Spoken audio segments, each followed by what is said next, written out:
Okay, good afternoon, everyone. Oh, it's actually not really a call and answer, but we appreciate the participation, and there'll be an opportunity for you to come to the podium.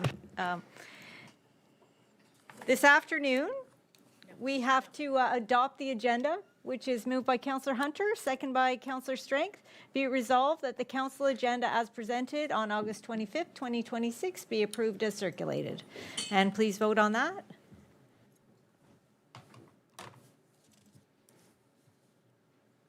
And that carries. Thank you.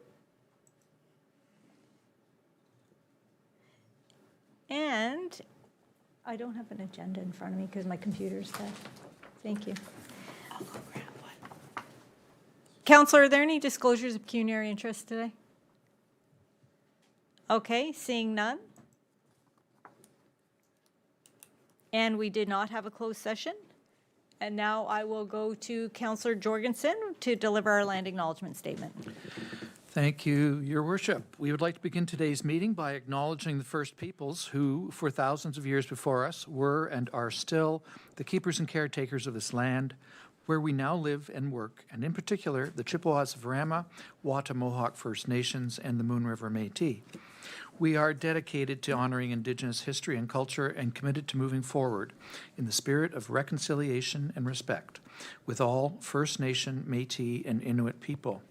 We recognize all the generations of Indigenous people and their historic connection to this place, and we are grateful for the opportunity to gather here at this time. Okay, thank you.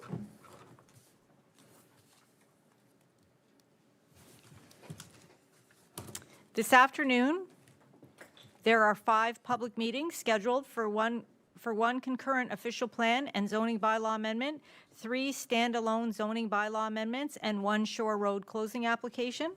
Application number ZA 08-2026 for Allah. Application number ZA 11-2026 for Mohammed and Mushtaq. Application number OPA 01-2026 and ZA 13-2026, 600342 for Ontario Inc. Application number ZA 16-2026, Kolopanowicz and Fresca.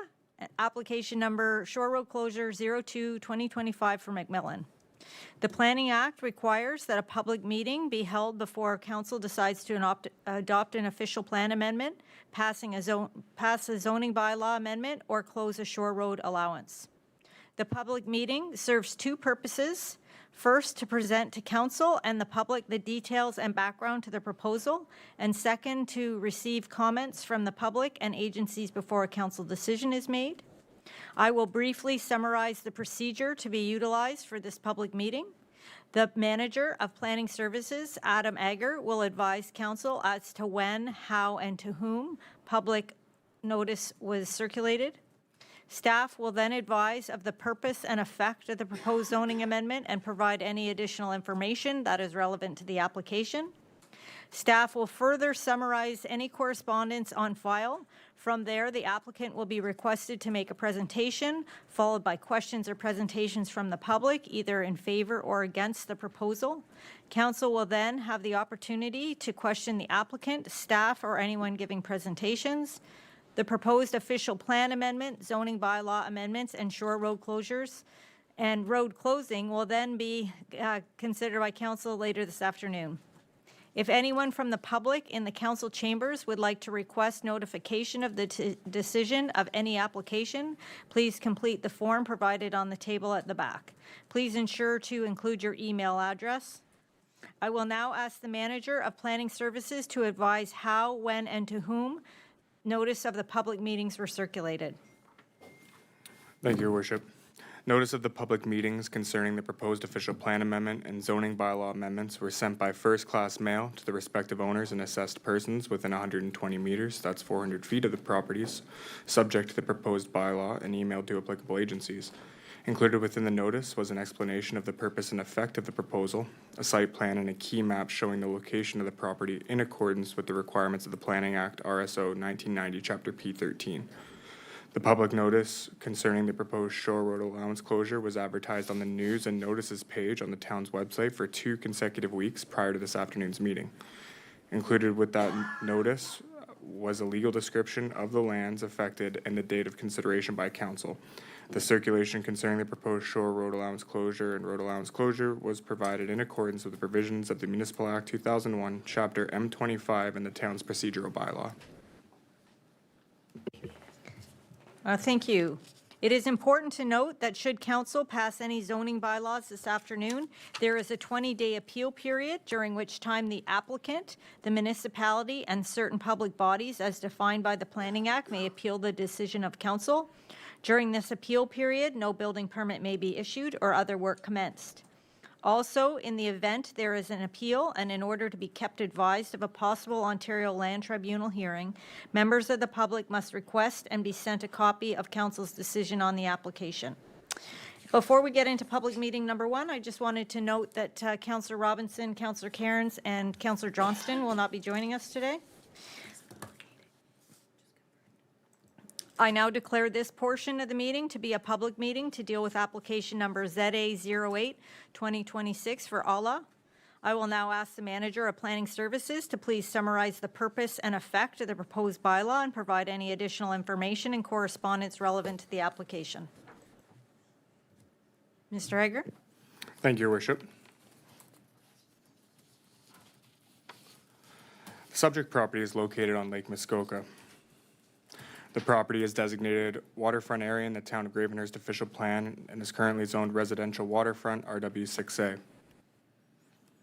The property is located on a narrow waterway of Lake Muskoka, created by an island where the lighthouse is located for the entrance to the Narrows into Muskoka Bay. Until recently, there was a dwelling located very close to the water at about a 3.7 meter setback, which has now been removed after being damaged by a fallen tree. There was also a shed on the abutting town-owned road allowance, which has now been removed. There are currently 2 new structures on the property, a small building near the water, which the owner has determined to be a shed, and a floating dock, neither of which have received approvals.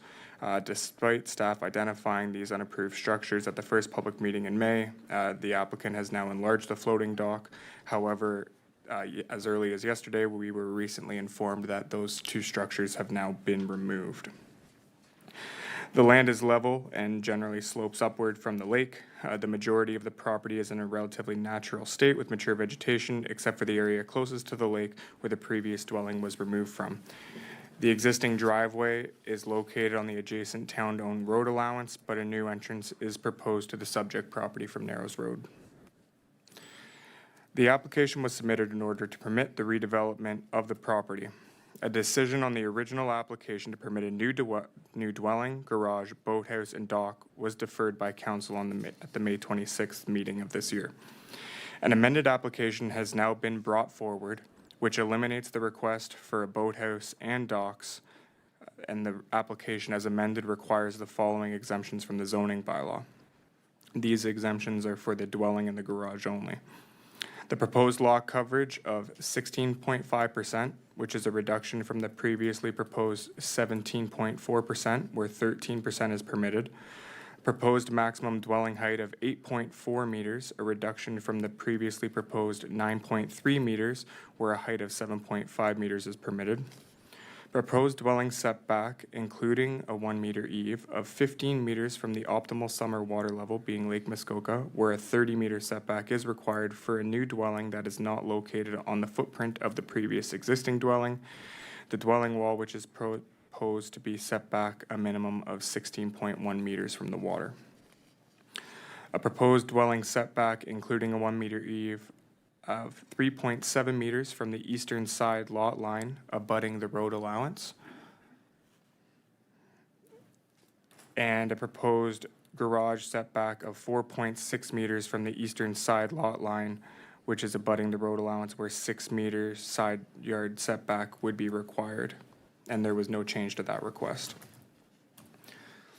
As detailed in the staff report, staff are not opposed to the redevelopment of this property and understand that modest development that previously existed is unlikely to be replicated. and taken on each of their own. Each of these exemptions may be appropriate, but when viewed as a whole and when considering the cumulative impacts of all the requests together, it is the opinion of staff that development is too much for the property, more specifically when looking at the additional lot coverage and increased height together with the reduced setback from the water for a new dwelling. The question must be asked if the proposed design is appropriate for the lot. As a result, and as detailed in the staff report, staff are therefore recommending that the permission for the additional lot coverage not be granted and that the lot coverage be limited to 13% of the lot area. The applicant can determine how that lot coverage can be distributed either by limiting the dwelling or the garage. With respect to agency comments, the chief building official stated all work must meet the Ontario Building Code. The infrastructure technologist, no objection. An approved entrance permit must be obtained for the proposed driveway entrance, and the driveway entrance constructed prior, and it must be constructed prior to the issuance of a building permit. The deputy fire chief, no objection, subject to Ontario Fire Code and Building Code requirements. Parks and Trails technician and the deputy treasurer, no comment or objection. The District of Muskoka, no objections and no requirement for the submission of an environmental impact study as the appropriate mitigation measures are implemented to the satisfaction of the town of Gravenhurst, and that the maintenance of a 15-meter vegetative buffer and that future development does not further require relief from the 16.1 meter shoreline setback. In addition, the following comments were received from neighboring property owners, which can be generally summarized as follows. While it's good for the property to be redeveloped, as it has been in a state of disrepair for many years, it is a small lot with significant requests where bylaws were established to protect the beauty and environment of Muskoka. And the second, while acknowledging the proposed reductions in the current proposal, the structure is still too large for the lot size, including width and square footage, and concerns include a suitable septic system and the setback from the lake, requesting further adjustments to the plan. In that regard, staff would note that a septic permit GH 2026-100 was issued on April 29, 2026 to support 5 bedrooms. Moving on to site photos, here's an elevation of the proposed design. Moving on to site photos. So this photo was taken more recently once the trees had matured. This is looking approximately where the entrance would be located on Narrows Road. If you stare through the trees, you could see the addition shed that's in kind of the middle of the property. Lake Muskoka would be to your right. This was then taken in a similar spot in May when there was no tree cover, and you can see the neighboring property owner through the trees. And again, that structure that was talked about before, you can see in the distance towards the lake. Also note the property setbacks are on the right-hand side, noted in the orange markers. This is then standing down towards the lake on the town-owned road allowance, looking out towards the island and the narrow waterway. This photo was provided to staff yesterday from the applicant from the water, looking back at the subject property. The subject property would be this piece of property there. This is a more current photo standing again on the town-owned road allowance looking towards the property, and that was the floating dock that was previously noted to be expanded. And another vantage point looking out towards the island from that spot. Keeping in mind that spot and turning back into the property, this was the photo that was provided also to staff from the applicant, where it would appear that that structure has now been removed. But this structure on the right-hand side, which is what was previously there before. And then this is looking back into the property, again showing the jump to topography, and it slopes gently from your right to your left.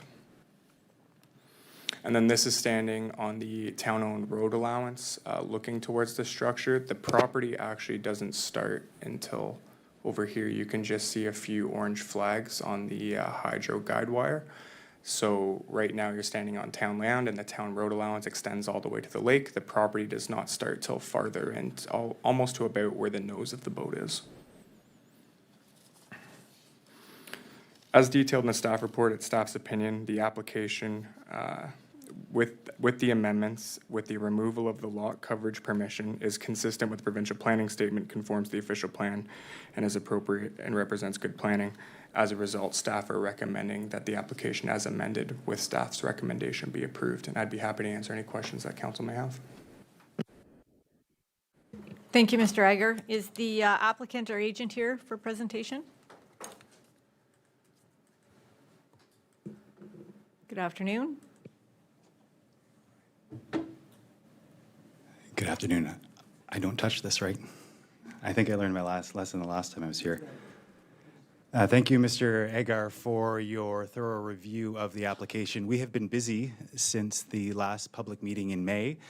1355 Narrows Road. The picture that you see in front of you is an air photo showing the neighboring properties as well as the former location of the dwelling and deck that were very close to the shoreline. Mr. Agar mentioned that the application was deferred at the last public meeting. There was two reasons for the deferral. One was to complete an EIS that the district had requested related to the setback of the building envelope. Two were modifications requested: increase setback of the dwelling from the water, reduce the height of the dwelling, and reduce the length of the dock and boathouse. I can tell you that we have addressed all of the modifications that are listed, and by increasing the setback of the cottage, we have removed the district's request for the EIS. In terms of the improvements, Mr. Agar has summarized them, but I'll just quickly go over them again. The proposed boathouse, which is prohibited in a narrow water body, has been removed. The proposed increased dock length has been eliminated. The cottage setback has been increased from the shoreline. The cottage height has been decreased and the lot coverage has been decreased. The consequence of those improvements, 3 amendments have been eliminated from the bylaw. And as my client has passed on photos to the town, the shed and dock that were installed without building permits and non-compliance with the bylaw have been removed.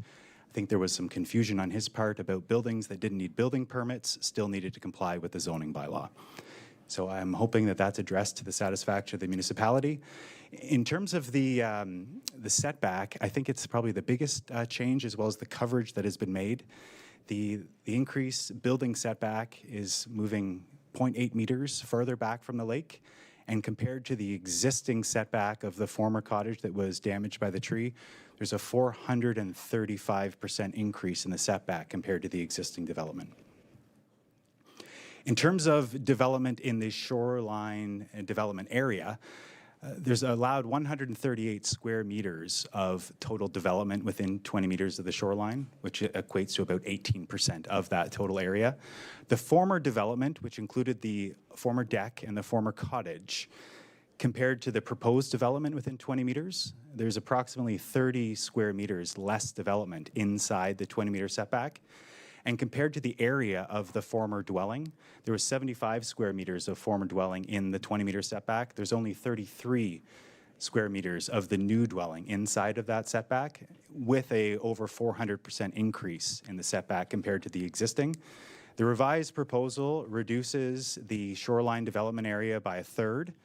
It reduces the area of the dwelling inside the 20-meter setback by 60%. And it allows an opportunity to fully restore the 50-meter shoreline buffer. In terms of lot coverage, I think that it's important to recognize that cumulatively all of the structures put us over lot coverage. But when we work through the percentages, you'll see at the bottom that 11.5 is the footprint of the cottage. And when we add on to the decks and the covered porches, that coverage then increases to 13.8%. And when we increase the garage coverage, it moves us to the 16.49, 16.5% coverage.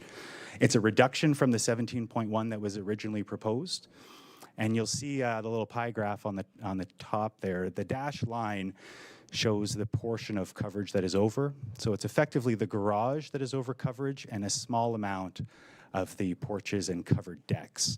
And I would note, there was a comment in the staff report that the dimensions of the garage were not measured properly. I can confirm that they were measured to the exterior face of the walls, so there is no need for an additional 0.4% lot coverage to be included. Height has also been reduced. The height has been revised down to 8.34%. We would note that there's a change of grade of about 1.9 meters from left to right on the building, and the height has been reduced by 85 centimeters within that difference. Overall, it's a 13% reduction in height compared to the original proposal. The compliant height of 6.95% that you see called out with the arrow, that is the portion of the cottage that abuts the direct neighbor. That is compliant height with the 7.5 meters along that entire side of that building, including the front corner. And if you're looking at the average grade across the front of the building, the increase in height is only 15 centimeters. And one of the major changes to the proposed plan is to eliminate the lower walkout. As you'll see here, there's no longer a basement with a lower walkout. It would be my professional opinion that the revised plan is consistent with the provincial planning statement, conforms with both the district and town official plans, and represents good planning. I would request that I acknowledge that the town planners are asking for a reduction in lot coverage to approve or to not approve any increase in coverage. If council wants to decrease the coverage, we would ask that you approve 13.9% coverage, which would allow the covered decks and the porches associated with the dwelling, but that would remove the ability to construct the future garage. Happy to answer any questions you have. Thank you for your time. Okay, thanks for your presentation. Are there any members of the public who would like to speak to this application? Okay. Great. Hi, I'm Tim Weeks. I'm one of the neighbors. The point about the recommendation from the planner was that the more important consideration of reducing the lot coverage to 13% is the majority of the property keeping it in its natural state. And although it doesn't, 3% or whatever doesn't sound like a lot, it does make a big difference in terms of the number of trees that will get retained, especially once you consider that there are going to be trees that are removed because of the septic system, the garage, and then everything to do with the dwelling. And it is also, even if the owner decided to keep the garage, they would still have the ability to build about a 3,000 square foot cottage on a property that's less than half an acre. That is more than adequate. I have more than an acre of land, and my property's just my cottage is just under 2,500 square feet.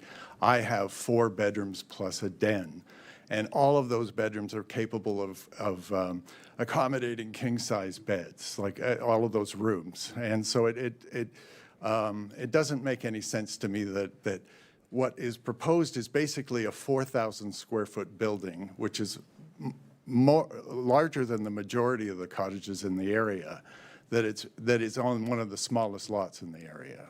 So, Thank you for your comments. Are there any other members of the public? Hi, my name is Cade Morris. I'm immediately to the west of the property. So I'm happy with the changes that the proposal has put forward. I also have a very small lot, right? And I'm about 100 square feet lower than the maximum allowable amount of 13%. And as we get into, you get over 13%, there's not a lot left, right? So I was encouraged about the 13% limit. The height, I think I can get my head around, understanding better from the planner on how that's going to be on where I look at 6.95 meters. I think that will be okay. But I also support what Tim has said is, 4,000 square feet on a small lot, that's a big spot, right? Like, if you want a big cottage, put it on a big lot. It is limited by the size and scale. So, yeah, but I do like the 13%. So, thank you. Okay. Hello. Don Moffat. I'm at 1349 The Narrows. And I'll just reiterate the points I made at the May meeting. I think the bylaws have been put in place to protect the integrity of the lake and protect it for future generations. Everybody knew when this lot went on the market that there were serious restrictions in terms of what you could do because of the size of the lot. So we're pleased that the boathouse has been removed.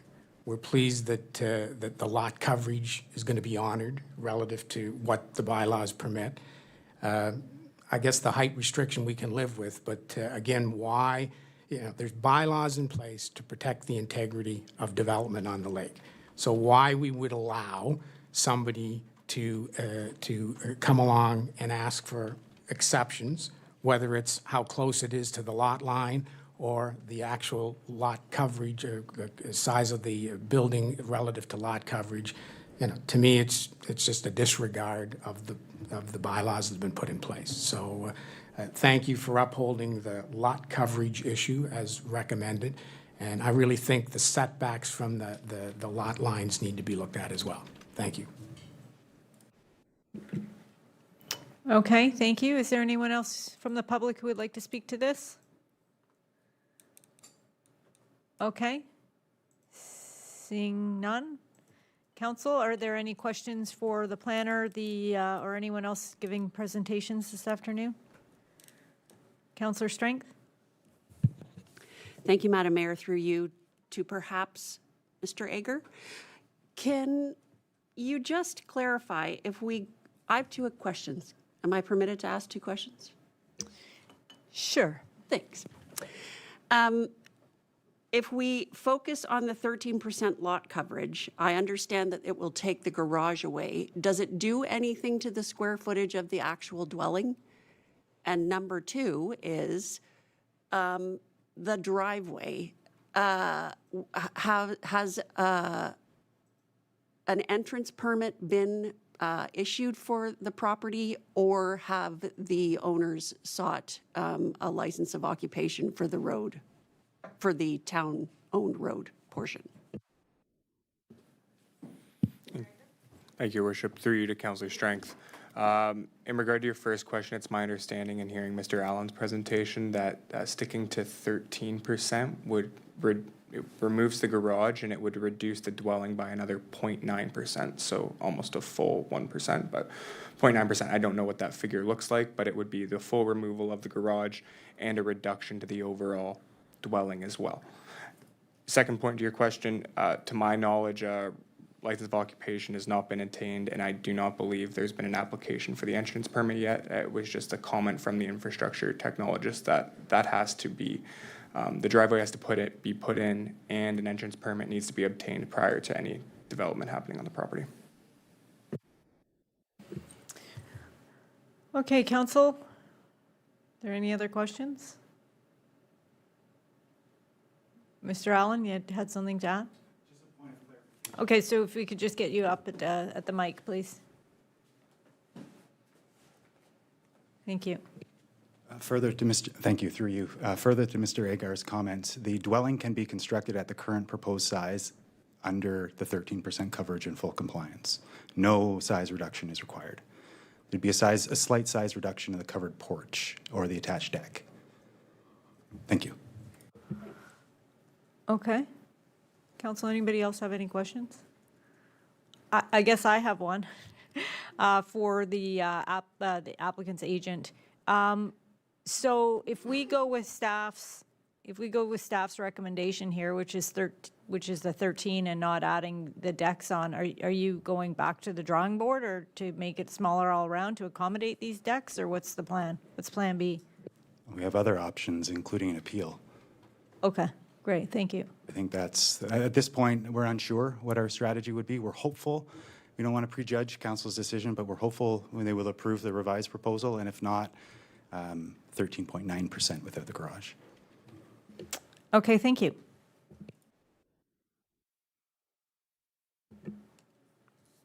Mr. Egger, as a result of these proceedings, do you have any recommendations you'd like to bring to the attention of council?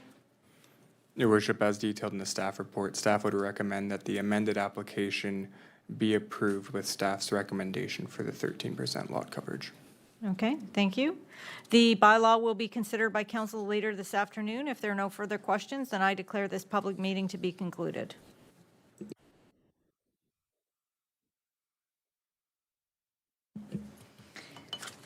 I now declare this portion of the meeting to be a public meeting to deal with application number ZA 11-2026 for Mohammed and Mushtaq. I will now ask the Manager of Planning Services to please summarize the purpose and effect of the proposed bylaw and provide any additional information and correspondence relevant to the application. Thank you, Your Worship. The subject property is located in the urban area of the town of Gravenhurst and fronts onto John Street. The property is designated urban residential area in the town of Gravenhurst official plan and is zoned residential 1, R1.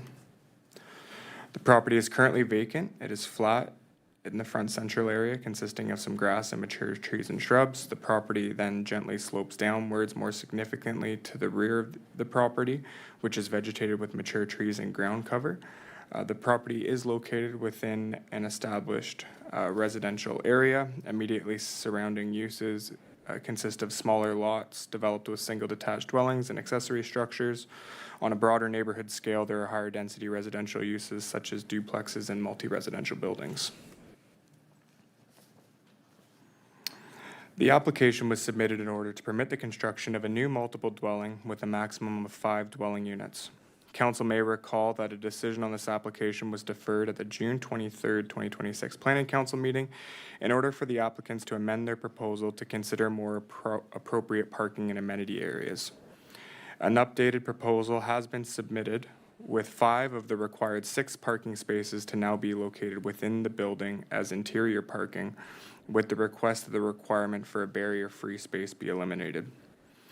With the proposed changes, the zoning bylaw amendment application proposes to rezone the property from residential 1 to residential multiple RM1 to permit a multiple dwelling, to permit a minimum lot area of 538 square meters for a multiple dwelling with 5 dwelling units where 750 square meters is required, to permit a minimum side lot line setback of 1.5 meters where 6 meters is required, limit the maximum height of the principal building to 9 meters where 10 meters is permitted within an RM1 zone, and eliminate the required 1 barrier parking free space. The applicants has also applied for a holding symbol to be included with the zoning bylaw amendment, which will be applied until the following studies have been completed to the satisfaction of the town of Gravenhurst. And that includes a stormwater management report, a site grading plan, and a servicing plan. Further to that, in accordance with the District of Muskoka comments, additional conditions of the lifting of holding would include the completion of a functional servicing report to the satisfaction of the District Municipality of Muskoka, and for the provision of municipal water and sewer servicing being addressed to the satisfaction of the District Municipality of Muskoka. Given the location of the development and the reduced setback relief, staff are recommending that the maximum height of the multiple dwelling be limited to 9 meters, which is the maximum permitted height for a detached dwelling in the residential 1 zone. This will ensure that a low-rise building form will be maintained to help minimize impacts to the surrounding neighborhood. The requested removal of the holding requirement, or the requested removal of the requirement for the 1 barrier-free parking space, in staff's opinion, is reasonable as there are no barrier-free units being proposed in the multiple dwelling. In addition, there is no longer any ground level units being proposed, as the proposal has been amended so that 5 of the 6 required parking spaces are now located within the building. This in turn has also freed up amenity space at the front of the building, which was also a concern at the previous meeting, which now a picnic table and barbecue area is proposed to be located. If the zoning amendment application is approved with the recommended holding provision, the proposed development will be unable to proceed until the required studies that was previously mentioned have been submitted and approved, and the holding provision is lifted through a separate application with the town. Again, to refresh council's memory, here's the proposed building structure. All 5 of the parking spaces would be within it, and the building would be capped at a height of 9 meters, which again is the maximum height of what a residential dwelling would be. Sorry, I'm just going to back up. With respect to agency comments, the chief building official, no objections, subject to all construction conforming to the Ontario Building Code. Deputy clerk, manager, revenue, and the parks and trails technician, no comments. The manager of economic development, no objection, as well as the deputy clerk. The infrastructure technologist indicated the following information is required: a stormwater management report and plan prepared by a qualified professional engineer, site grading plan prepared by a qualified professional engineer, Ontario Land Surveyor, above ground and below ground site servicing plan prepared by a professional engineer. An approved entrance permit shall be obtained prior to the installation of any works. An approved roadway occupation permit shall be obtained prior to any contractor occupying any portion of the town road allowance. And again, those requests were then reflected in the recommended holding provision that's been applied for by the applicant. The deputy fire chief, no objections, subject to Ontario Fire Code and Building Code compliance. And the District of Muskoka, no objections, subject to the holding provision that was previously mentioned, and that's for a functional servicing report and the provision of municipal water and sewer servicing to be addressed. In addition to these comments, a letter of objection was received from a neighboring property owner with the following concerns, which can be summarized as a larger building size, the lot size, neighborhood drainage, stormwater management, and drainage should be considered before the zoning is approved. The number of units should be reduced, very limited area for snow storage on the sides of the driveway, and the potential for snow to be left in the roadway, and the lack of outdoor space for the people. Also, that a safety concern and location of exits, especially if there's a need for evacuation. Further, they indicated that the plan was impractical and lacked common sense. At the public meeting in June, comments from the neighboring property owners included concerns about traffic on John Street in relation to the parking, the number of units, and the lack of space on the property, as well as the potential for vandalism from future tenants. In response to these comments, staff are satisfied that many of these concerns have been addressed by including the parking spaces inside the building and leave more room for snow storage and amenity space, and then further note that the Ontario Building Code and the Ontario Fire Code deal explicitly with the safety concerns that were mentioned. Moving on to site photos, this is directly into the property from John Street where the sign is posted. Again, the property is vacant at its current time. Where you see the mature trees at the end of the property, that's actually town-owned land beyond those trees. Then this is turning, facing the neighboring property, and you can see the survey stake with the large white arrow pointing down towards it. This is then looking across John Street to neighboring properties in both directions. This is then standing on the neighbor's driveway in the road, looking back towards the property. You can see the property stakes and the pink signs on the right-hand side. So this is the far edge of the property. Then moving back inwards to the property, the neighboring property owner does have an accessory structure, and the arrow is just indicating where the property line is in relation to that structure. And then this arrow is showing the extent of where the proposed building would be, and then further beyond that is where the mature trees, and it slopes downwards, and then it becomes town property beyond that. Standing in that vantage point, looking back at the road again, just identifying building stakes where the proposed development would be in relation to John Street, and then back towards the neighboring property, another building arrow. And the neighboring property to the left-hand side, John Street on your right-hand side. And one last look back out to John Street from the center portion of the property.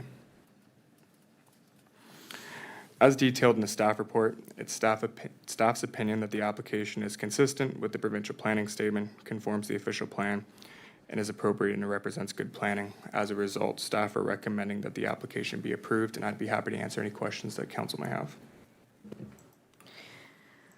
Okay, is the applicant or agent here for presentation?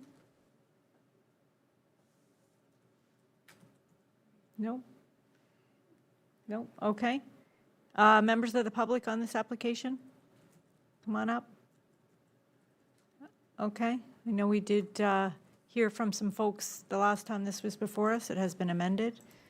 Okay. Council, is there any questions for our planner? Councillor Hunter?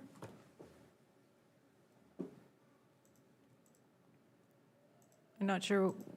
Oh, there you go. Yep. Thank you, Madam Mayor, through you. I still have a question about the parking, and is it possible to pull up that one image? So if I'm getting this correctly, each apartment has one parking space in a garage, if that's correct, Mr. Egger.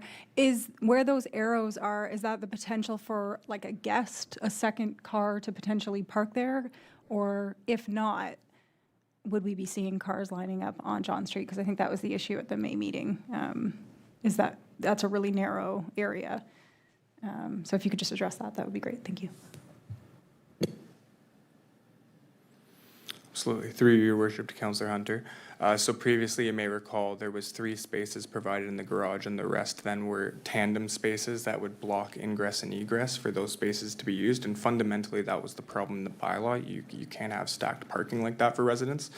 So the applicants have removed the ground floor, added all the parking spaces internal. So P1 through 5 are internal that you would access through the garage, and P6 would be a visitor space outside in the driveway. So you'd be able to, the arrows are just indicating that all 5 of those spaces will be unobstructed and not tandem. There's no additional parking inside the building. The then visitor space, because there's only 5 units, is outside in the driveway.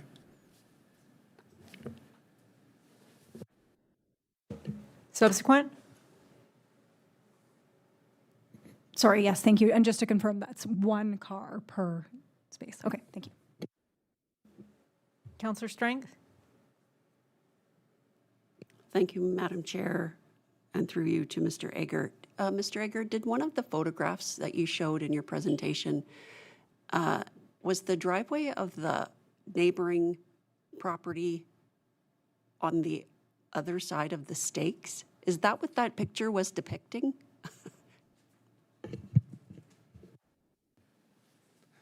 Sorry, Your Worship, I'll back up to go to the photo because it took me a while as well.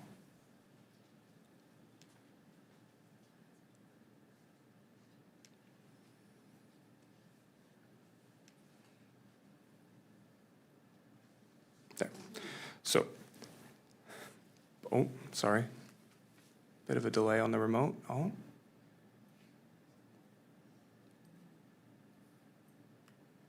There we go.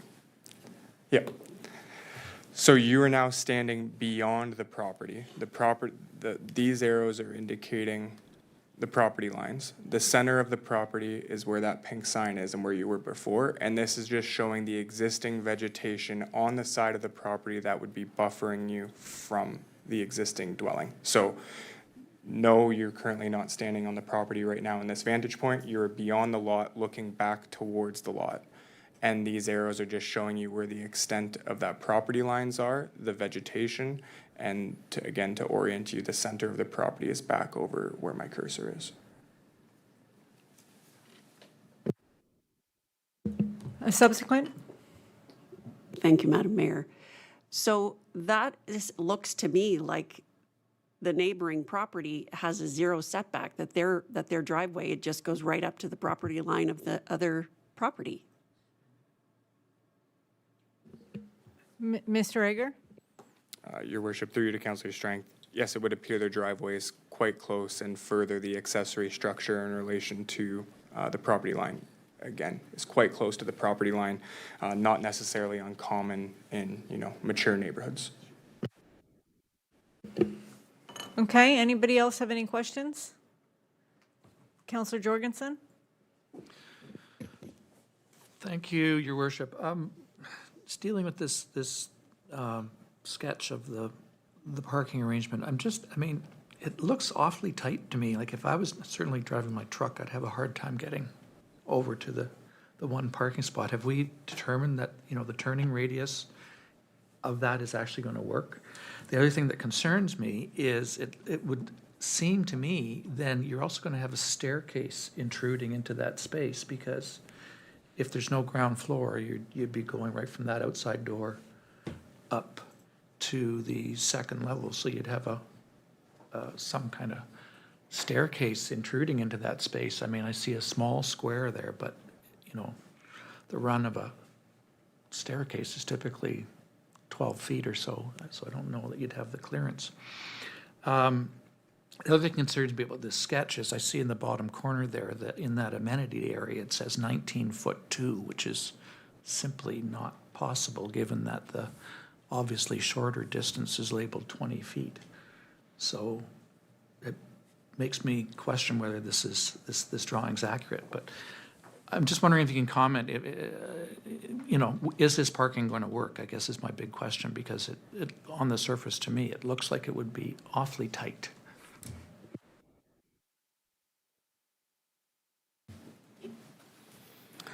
Thank you, Your Worship. Through you to Councillor Jorgensen. So the parking spaces P1 through 6 all meet the minimum parking standards of what the zoning bylaw requires for parking spaces. As for turning radii, mind you, a full-size truck might not be able to make P5, might be able to make P1 and 2. Again, from a zoning compliance perspective, these spaces work and a vehicle can turn in and out of all of them. In relation to how they're getting from the parking garage into the building, I would defer to the applicant, although I know they're not available. Whether they have to exit the parking garage and go back in through another stairwell remains to be seen. I don't know if the other schematic or rendering has more. It's just a front facade.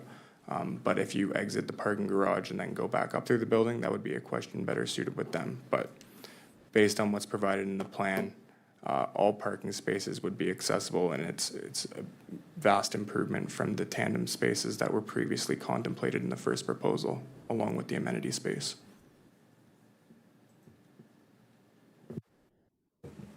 Subsequent? Thank you. Yes, Mr. Egger, you also commented that and the question was raised about how, from a safety concern, that you said it would be covered off by the building code and the fire code. But I think it is relevant to this that, is one staircase for these 5 units sufficient? In your understanding of that, I know you're not the chief building official by any means, but, if there was another staircase that was required, that would also intrude into this parking space if it was in fact required, because of the 5 units, and I don't know that myself. Mr. Egger? Thank you, Your Worship. Through you to Councillor Jorgensen. Again, those matters would be dealt with through our building department. However, there could be a staircase on the rear of the building that we're not seeing. We're only looking at a front elevation, no detailed plans. The chief building official's comment and the fire chief's comment was that this building has to be designed in compliance with the Ontario Building Code and the Ontario Fire Code. The spacing from both the side lot lines meet the separation for any enclosures, so there's no concern from that perspective. And where the second exit is going to come out of this building, that will be up to the applicants at the design stage. Councillor Morphy? Thank you, Your Worship. Through you, I'm following along with Randy's lines of thought here. Can you put the exterior back up again? Not the parking, the outside of the exterior of the building.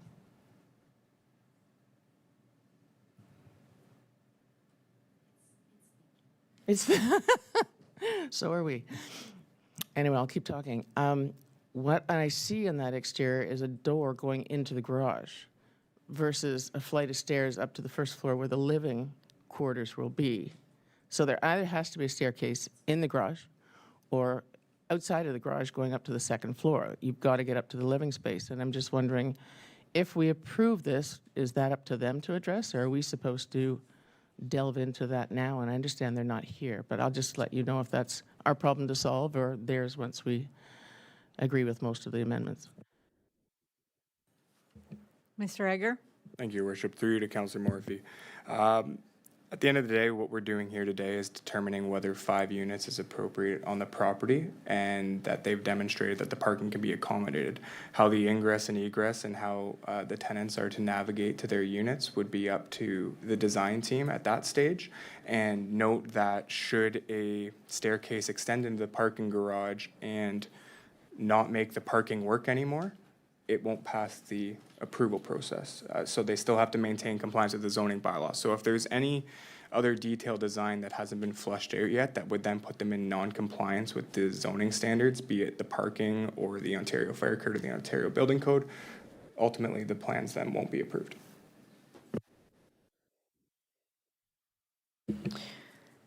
Okay. Counselor Jorgensen, you have, make it a long one if you have to.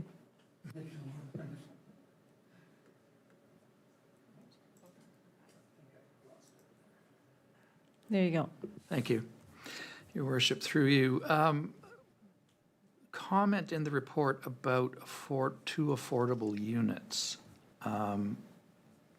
As we know, as of right, there would be 3 units allowed on this particular property. I'm sorry, lost exactly the wording, but the mention I believe is that there was the opportunity for 2 affordable units in this dwelling. What assurances do we have, or what's the process for ensuring that those are in fact affordable units going forward, and for how long? Mr. Egger? Thank you, Your Worship. Through you to Councillor Jorgensen. Those discussions came up when we were talking about density and the as-of-right permissions. So as council's aware, 3 units would be permitted on this development as of right based on the new provincial legislation for additional residential units. In saying that, expanding it to 5, there was conversations with the applicants about opportunities for relief from the parking standards. The official plan speaks to the affordability of housing units, and that's when the conversation came up about the various district programs that were available to them, and they indicated that they were going to be exploring those 2 units with the District of Muskoka and the programs that they have available.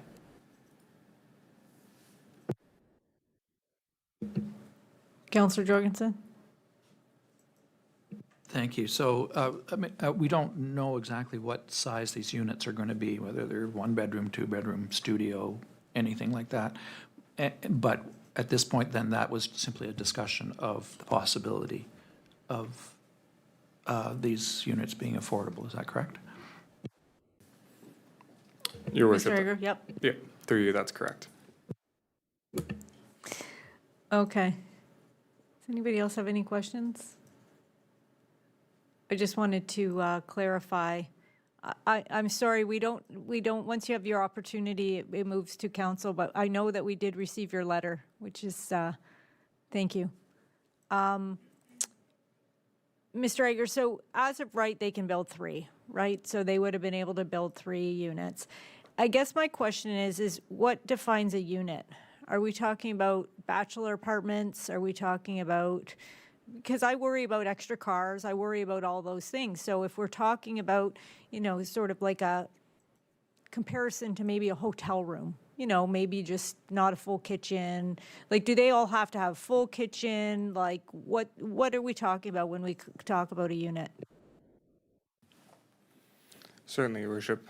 Great question, and through you. And we've had this conversation around this table with other different types of development proposals that have come to the town. I wish the applicant was here to speak to what their intention was for what the unit structure would look like. However, given the size of the lot and the size of the building, I don't think we're looking at 5 3-bedroom units with a full kitchen.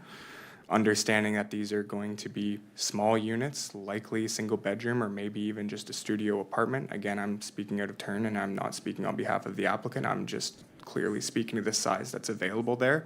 In saying that, for them to be a unit, they would have to be separate self-contained units with cooking facilities. And it would be up to the applicant to determine what the appropriate level of cooking facility would be there. So a microwave and a bar fridge?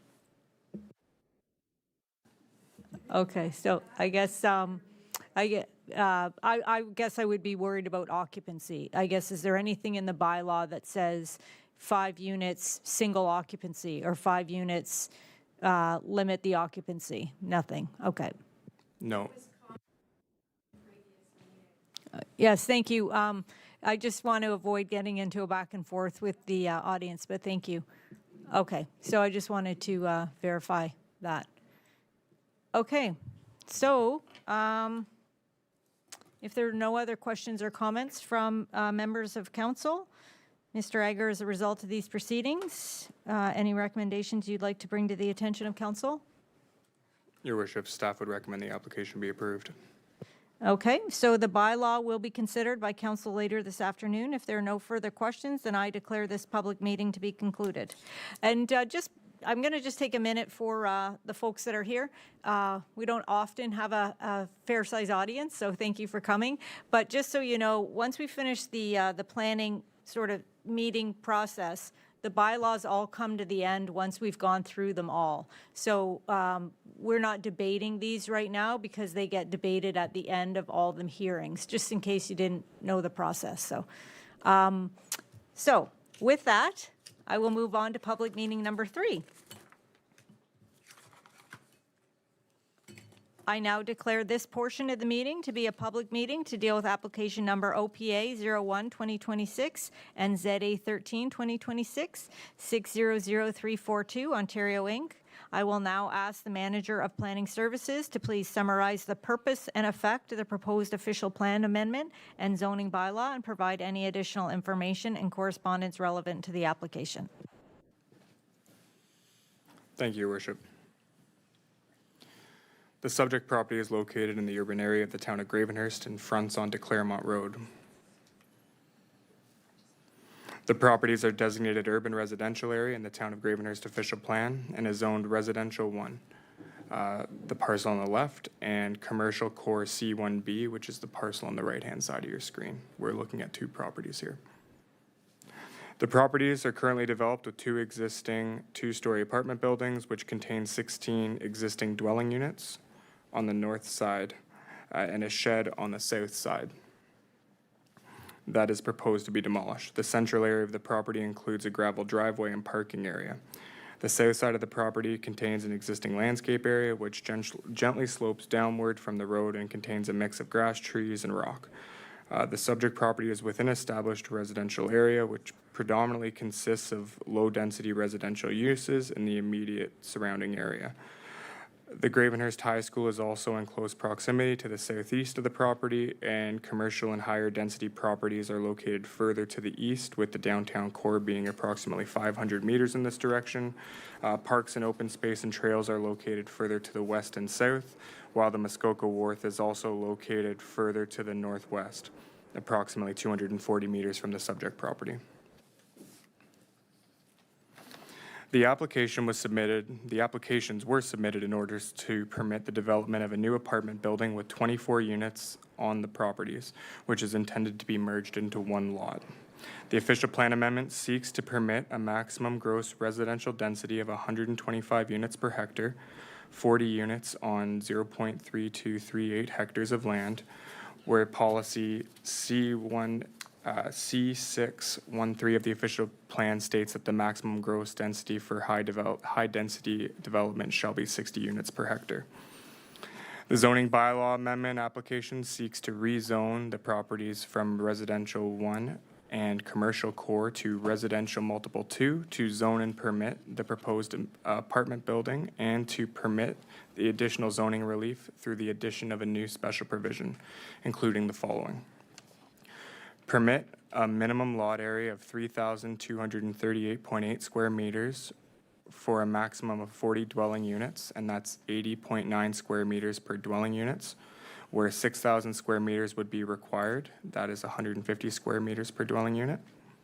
Permit a minimum side lot line setback of 3 meters, where 8.3 would be required. Permit a minimum rear lot line setback, so in this case that would be to Hotchkiss Street, of 3 meters for the principal building, where 7.5 meters would be required. Permit a minimum rear lot line setback of 2.1 meters for the attached balcony, where 7.5 meters would be required. Permit a maximum building height of 16.6 meters, which is intended to apply to a mechanical and elevator penthouse, where 16.5 meters would be permitted. And permit a minimum of 41 parking spaces, where 50 would be required. 17 of the proposed parking spaces are within a parking garage in the proposed new structure. In support of the application, the following studies and reports have been submitted, and that includes a planning justification report, a traffic impact and parking study brief, a functional servicing report, a stormwater management report, a preliminary geotechnical investigation, a hydrogeological investigation, a site grading plan, erosion and sediment control plan, a site servicing plan, a tree preservation and landscape plan, and a land context plan, and a site plan and architectural drawings. As detailed in the staff report, while the proposal does introduce a greater gross density than permitted in the town's official plan, it also directly contributes to providing a compact form of intensification and a mix of housing options and tenure into a walkable and fully serviced area of an existing settlement area, as required by the provincial planning statement and contemplated in the vision, goals, and policies of the district and town official plan. Further, it also remains consistent with the provincial directions for municipalities to establish minimum targets for affordable housing, intensification, and densities. Moreover, the proposed built form is particularly important to consider when evaluating the appropriateness of the proposed density, given it's divided between 3 low-rise apartment buildings, which are reflected in the intensification policies of the current town official plan, and are more compatible with the surrounding area, and which will have access to on-site parking and amenity areas to ensure functionality is maintained. Lastly, staff would note that the town is currently undergoing an official plan review where it could be anticipated that increased density targets could be implemented in appropriate areas in accordance with the directions of the provincial planning statement to establish minimum targets for intensification. Further to this, as it relates to the zoning bylaw amendment, it's worth noting that the current commercial core C1B zoning, which is the portion of the lands on the right-hand side of your screen, already permits a multiple dwelling use with similar built form characteristics that are being proposed in this application, along with higher intensity commercial uses. The proposed residential multiple 2 RM2 zoning would reflect the existing and proposed apartment uses of the property, which are intended to be merged into one parcel.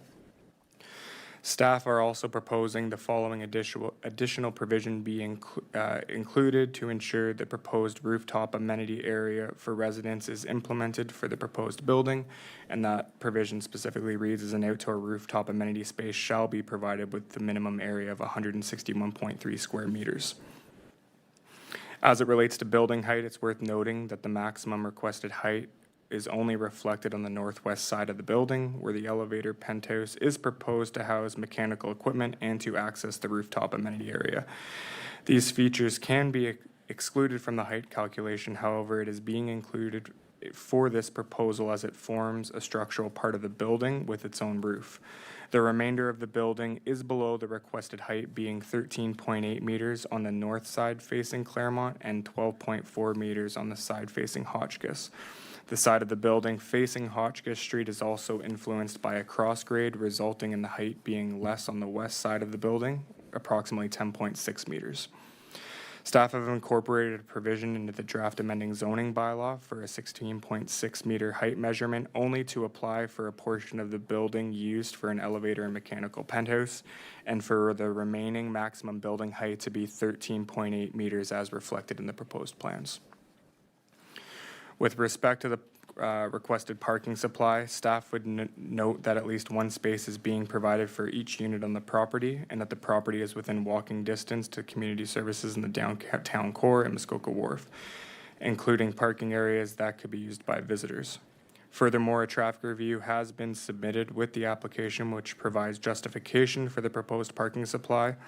It specifically found that based on the existing parking utilization of the existing buildings, 23 spaces would be available for the proposed apartment building, while 17 spaces would be expected. It is also referenced to zoning standards from other municipalities which have reduced parking for affordable housing and urban apartment buildings, noting that these standards would require less parking for the proposed development than being provided. The report further concluded that the proposed parking supply of 41 spaces is sufficient to meet the needs of the development plan, and the justification submitted with the application affirms that the proposed parking supply appropriately balances efficient uses of land with the functional need of the development. Finally, the proposed amending zoning bylaw does include holding provisions to require water and sewer capacity to be modeled and confirmed prior to the development occurring, as requested by the District of Muskoka. A separate application would be required with the town to lift the holding provision prior to the required site plan agreement application process.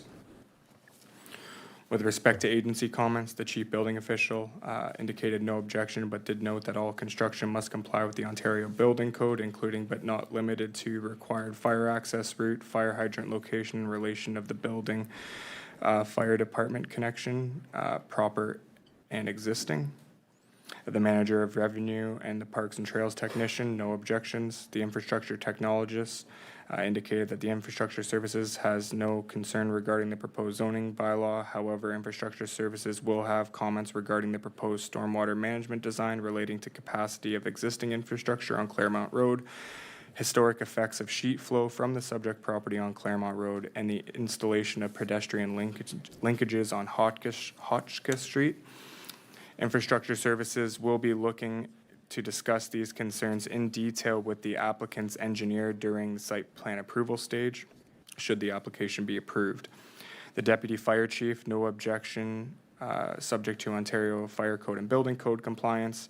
At the District of Muskoka, district staff would not be opposed to the approval of the applications, provided all supporting study recommendations and mitigation measures are implemented, and that the draft zoning bylaw includes the holding symbol, and the removal of the holding symbol shall only be considered when the following conditions have been fulfilled, and that's both for hydraulic modeling to be complete and that the availability of water and sewer capacity to be confirmed. With respect to the District of Muskoka's comments, staff have incorporated the holding provision into the proposed amending zoning bylaw.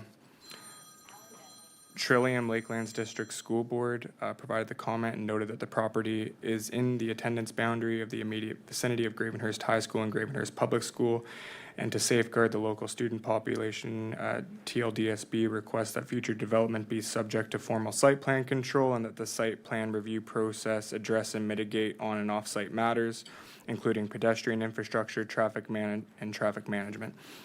And with respect to this comment, staff would note that the proposed development would be subject to site plan agreements and the application process, where the technical matters that the school board has addressed can be flagged in coordination with them.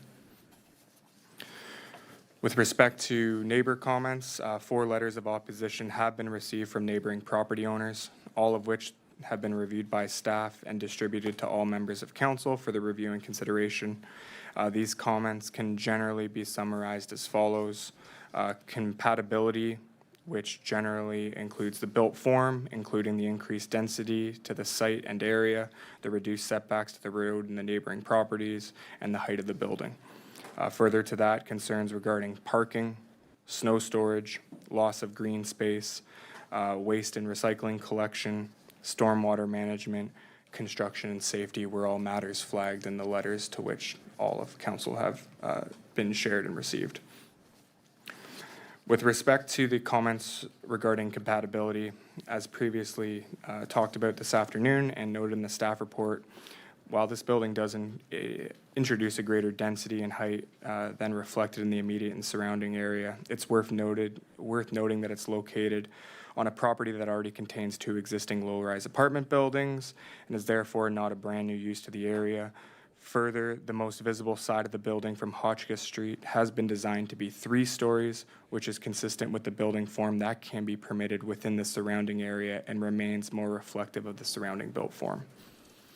As it relates to stormwater management has also been addressed through the technical studies in support of the application. Further, the use of the holding provision will ensure that the work that's been completed satisfies both the town and district in engineering departments, and will be reviewed through the detailed site plan control process. As it relates to parking, the proposed development will provide a total of 41 on-site parking spaces, including 24 at-grade spaces and 17 garage spaces with 2 barrier-free spaces. Information provided by the applicant's agent in conjunction with the existing property management notes that the existing development contains 21 parking spaces, with approximately 8 spaces currently being utilized by residents. The proposed building consists of primarily smaller one-bedroom units, which are anticipated to have a lower parking demand than existing units. Based on the existing parking utilization and the number of bedrooms within the proposed development, the parking study projects the demand of approximately 17 additional spaces for the new building, while 23 spaces are available to accommodate the proposed units. The submitted traffic and parking study also considered the site's proximity to employment, shopping, and downtown and waterfront amenities, which may reduce the residents' reliance on personal vehicles. Based on this site-specific analysis, the proposed parking supply is considered sufficient to accommodate the anticipated demand without relying on surrounding streets. As it relates to snow storage and winter maintenance have been considered as part of the site design and the civil engineering review. Historically, snow storage has been stored within the available landscaped and open areas on the property, including portions of the front, side, and rear yards. While the proposed building will reduce a portion of the existing rear yard area, sufficient area will continue to be available on site for snow storage under normal winter conditions. The detailed snow storage and winter maintenance arrangements will continue to be reviewed through the site plan control process, and in the event of an exceptional snowfall that cannot reasonably accommodate on-site snow, arrangements can be made to remove the excess snow from the property and transfer it to an appropriate off-site location. And then looking to elevations.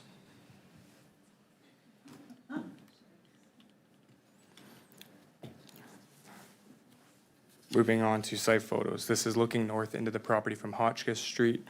This shows where the new apartment building is proposed and would be at a similar setback to the street as the shed noted on the left of the property. The building height facing this direction of Hotchkiss Street, as previously noted, would be 3 stories. And you can see the 2 existing apartment buildings beyond. This is looking west up Hotchkiss Street, which becomes a dead end. And then turning, looking at the neighboring properties immediately across the road. This is then moving internal to this site, the existing shed and the neighboring property, and then the parking area starts on the right-hand side. This is then moving across to the far corner, showing the edge of the property, and then that there's more mature vegetation as it abuts this neighboring property. This is now standing in the center of the existing parking between the 2 existing apartment buildings. This is then facing towards Claremont. The new building would be at the rear. This is then down onto Claremont, looking west, and then back into the property. So the elevation that you saw that appeared 4 stories, that would be the view from this vantage point. As detailed in the staff report, it's the opinion of staff that the applications are consistent with the provincial planning statement, conforms to the town and district official plan, is appropriate and represents good planning. As a result, staff are recommending the application be approved, and I'd be happy to answer any questions that council may have. Okay, thank you, Mr. Egger. Is the applicant or the applicant's agent here for presentation? Good afternoon. Just give us 1 second.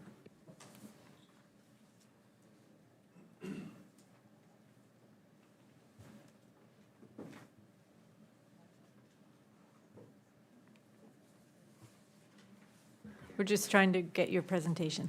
No problem. Thank you.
We're just going to take one more minute and see if we can figure this out.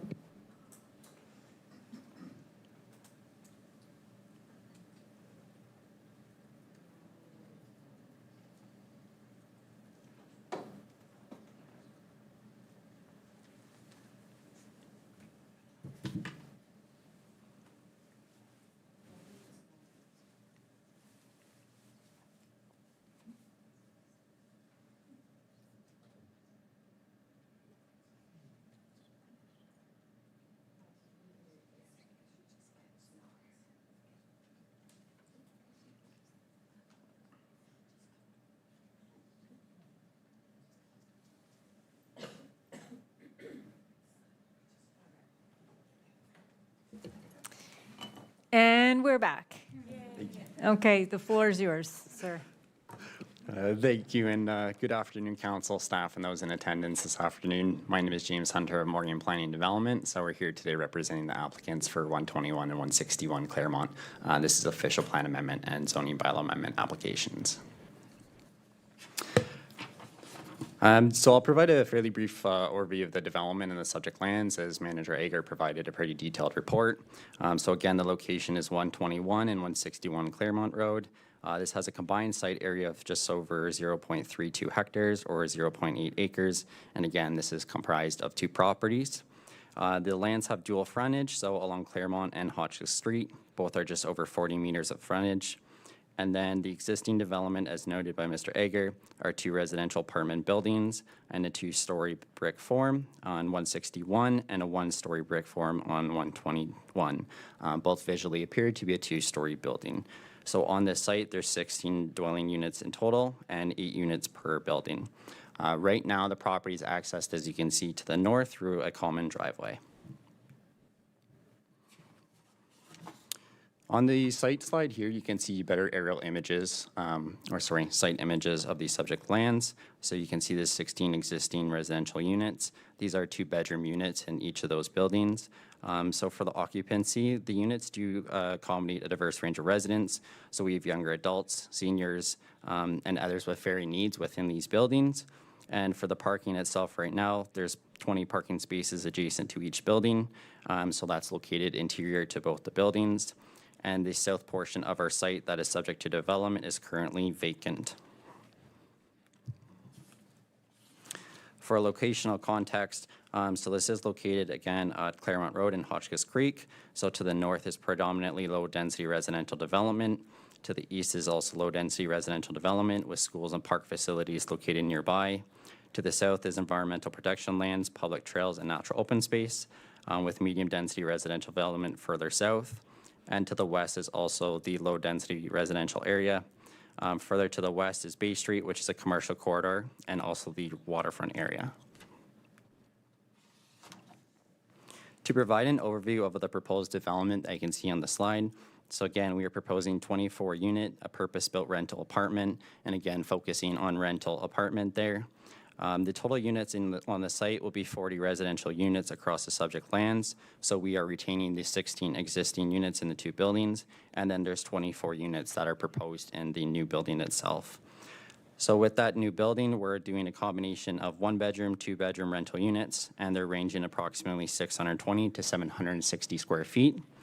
And within that, we are targeting to have long-term rental housing for a range of households, similar to the existing development, including individuals, couples, seniors, and smaller families.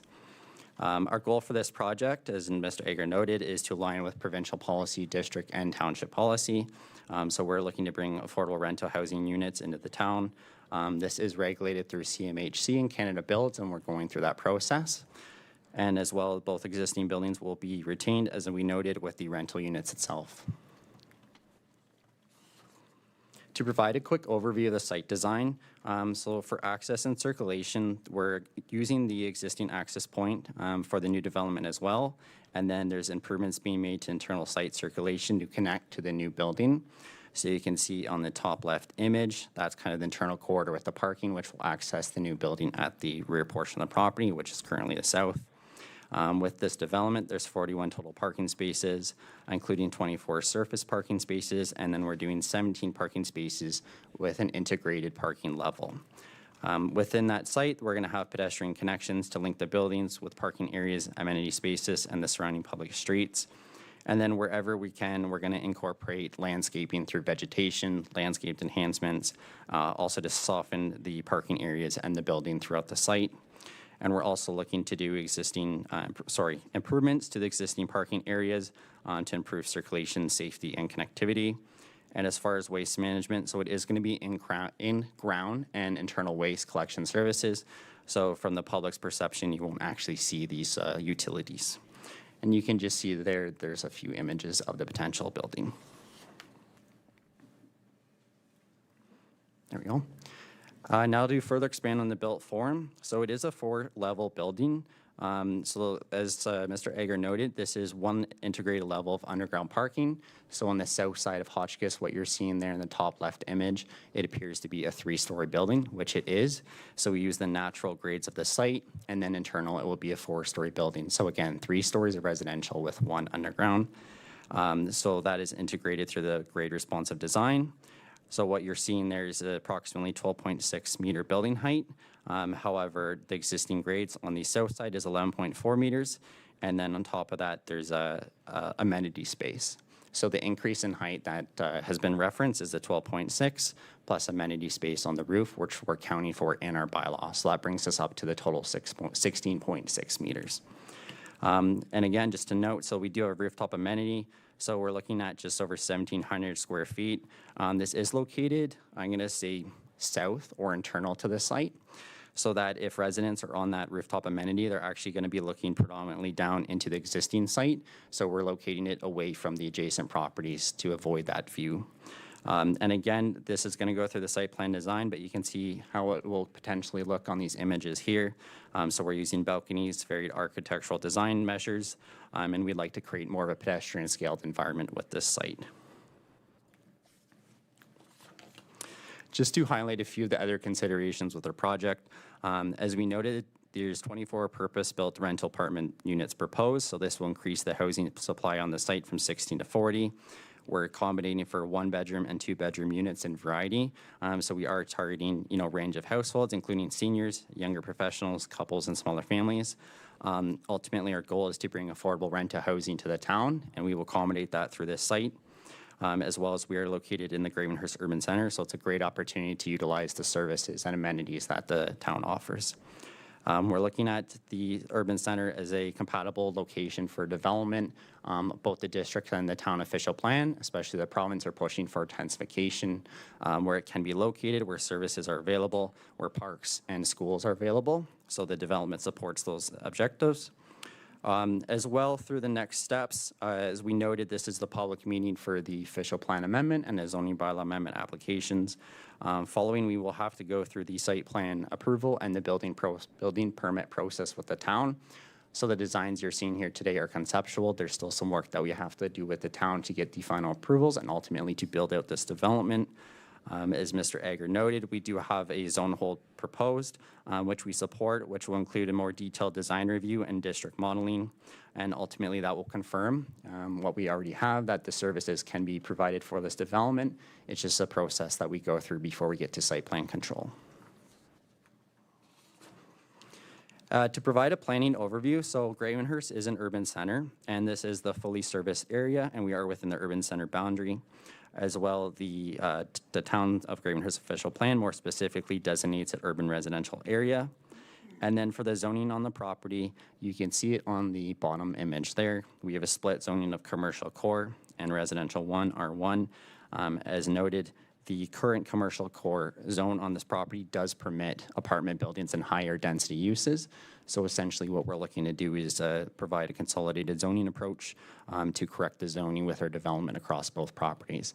But it is important to note that the apartment uses are as existing and would be supported on the right side of the property. And then to support our application, so there's 2 that we're speaking to tonight. The first is the official plan amendment.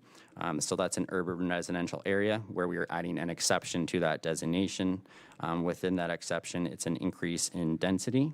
So the 24 new units at approximately 74 units per hectare results in a 123 units per hectare density. So to round it up, based on the size of the lands, we're asking for 125 as noted in the staff report. With that, the official plan amendment does support residential intensification, and as I noted, both the district and the town are pushing for greater housing options. So again, we believe that this aligns with the town's objectives for housing supply, intensification, and complete communities. Then the second application that we're here for today is the zoning bylaw amendment. So again, correcting the zoning on the property and aligning with our proposed development. In the town here, the residential multiple 2 is the apartment zone that is most resembles our development. With that, there is exceptions which are noted in our staff report, or sorry, our planning report and in the staff report. So within that, there's a maximum building height with a slight increase, site performance standards, including the existing lot area, setbacks and other provisions, and then we also have the parking conditions. So ultimately, the second application for the zoning bylaw amendment is intended to create site-specific provisions for the apartment. The third application, which is kind of concurrently and following the official plan amendment and the zoning bylaw amendment, is called the deeming bylaw application. So in simple terms, there's 2 properties located as part of our development. We have to bring those together and merge them into one overall land holdings. So that will allow us to develop the site as a whole. Staff overviewed the application materials. So again, there's a list here including planning, engineering, geotechnical, hydrogeological, detailed architectural, landscaped, and servicing drawings. They've all been provided with the application, and just to note, they are all available through the town for review. So they have all been reviewed by the town or agencies at this time, and they will be further refined for the site plan process as we get through the more detailed design.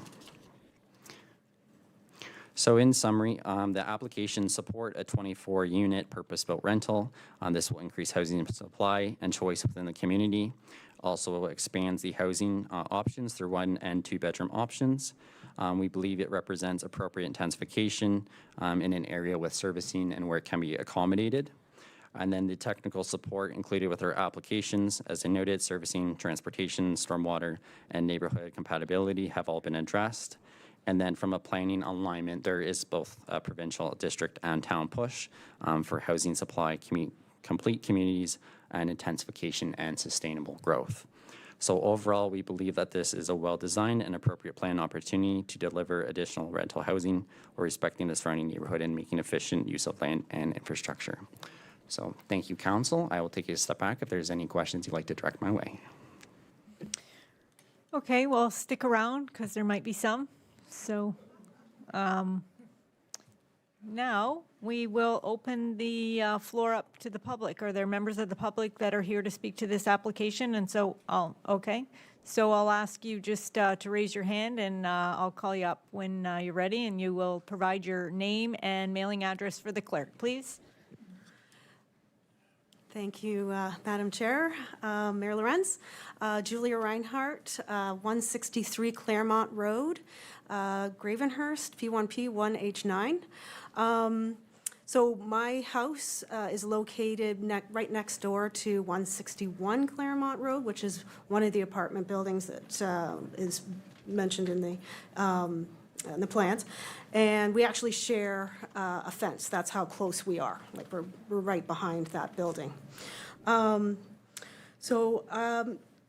I guess I have a few questions for Mr. Egger or the agent, if I may go ahead with that. I guess my first question is just a question of clarification. It's obvious, but so the new special provisions that are listed are actually exceptions to the town's current official plan, correct? Okay, so what we're going to do, actually, because I'm sure there's lots of questions, is what I'm going to ask is that you ask your questions. Mr. Egger will take notes, and then he will address all the questions in case there's some overlap, okay? So we'll just do it that way. So rather than do it back and forth from the that sounds good podium. to me. Okay, great. Thanks. Go ahead with your other questions. Okay, so first question I have, or second, that's the first question, is about the special provision, and that those are exceptions to the town's current official plan, understanding that at some point in the future, the plan is going to be revised, right? So that's the first question. The second question I have is, what was the date of the latest traffic review for Bay Street? And that is because the existing corner on Claremont to Bay Street is often a challenge to get out onto the street because of the nature. We have through traffic there. And we're just wondering if there's any new traffic control that's going to be installed to accommodate the additional vehicle traffic with the addition of the 24 units. And the reason we're asking about the date of the last traffic review is because over the past 2 years, the traffic has been very quiet on Bay Street. So that's what we're curious about. Next question has to do with snow removal. I know it was mentioned, but I also wanted to note that I think there are implications for emergency response and fire during the winter months on Claremont Road currently, without the new build. Because what happens is whenever the parking lot for between the two, 121 and 161, whenever it's cleared, all of those who have vehicles pull their cars out and put them on Claremont Road and elsewhere. So the density with all the extra snow becomes more difficult for the traffic in the Claremont, because we're a cul-de-sac, to get out and into our homes there. And I think that could pose a hazard, a problem with emergency response vehicles, including fire. So just wondering what the details are in terms of how that area is going to be cleared in the winter months. And will people still be parking on Claremont Road? Another question I had was, what is the age of the wastewater and sewer infrastructure beneath Claremont Road, like right under the street? And will it be able to manage the addition of 24 new dwelling units? We've had a lot of issues personally with water and infrastructure breaking down and the district having to come in and fix it there. So that's... The next question I have is, were there any studies completed on how this proposed development will impact the natural spring, which is a continually flowing source of water for Muskoka Bay that flows down the ravine, I guess or the creek, and runs in front of my house down to the bay? Did any of those studies cover any environmental impacts that the building, like the actual construction and the additional population there, would that have an impact? 2 more questions. What insurance will be in place in the event damage is done during blasting or construction to adjoining properties? My house sits on rock. I have exposed rock in my basement. That's the same rock that will probably have to be blasted in order to put in this new development. And I know other neighbors will be impacted by that as well. So that's a question for everyone there on their behalf. And the last question is, will the mature trees found on both sides of the proposed development be saved or removed? It's a very tight space there. So thank you for the opportunity to ask those questions. Great. Thank you. Thanks for coming. Who wants to go next? Okay, come on up. And just your name and mailing address, please. This is Wesley Schofield. My mailing address is Bay Street, 515. It's the opposite direction of Claremont. So I have a concern about the rainfall, the excess rain. I have a letter from since 2004 claims about the excess water back then pouring over to the yard, and I have photos of since August 4th of the excess water of the building in question. The concern we have about it is that with the more people and more, the bigger size of the buildings, we'll have more water in the, in our backyard than in the sewer drains on the street. The sewer, currently the sewer drains aren't taking the water from the excess water. They are just filling in our backyard. The other concern that we had is that they said that the building will be right next to near the school zone. With the more cars going by that zone, we already have a problem without a speed bump and such. So we are concerned with the children going to school with multiple cars going by that area automatically, and just imagine with the excess cars from the new building. Thank you. Great, thanks for coming. Okay, so I see a hand, I can't see the face, but yep, come on up. There.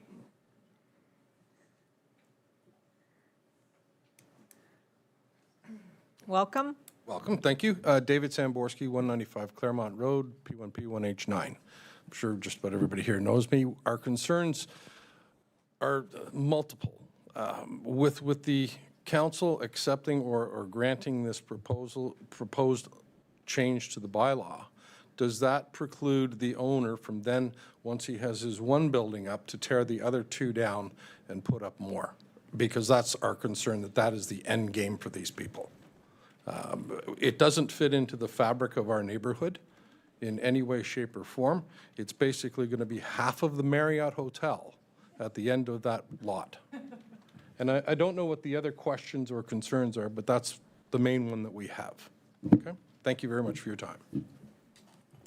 Okay, so I think we can summarize the question by asking, does that give them development rights or redevelopment rights on the other two buildings? Does that more or less capture what you're worried about? Okay. Okay. Anybody else from the public wish to speak? Come on up. And just name and mailing address, please. Hi, I'm Christine Taylor. I live at 555 Hotchkiss, which is directly across the road from this development. My question is, nowhere in the plans was there any visitor parking, and already parking is a major issue across the road. It's already been mentioned about the snow removal. They also park on Hotchkiss Street when that occurs, and then the snowplow cannot come through, so our road for years has been one lane. And there was no scope of size other than the height requirements of these plans provided, and I'm not sure if that is how it always is, but I'm very shocked to see the extent of that building, especially as they have described on their website about this is a mature, quiet neighborhood, and this is the proposed future. So, thank you. Okay, thank you for your comments. Any other members of the public who would like to speak? Okay, come on up.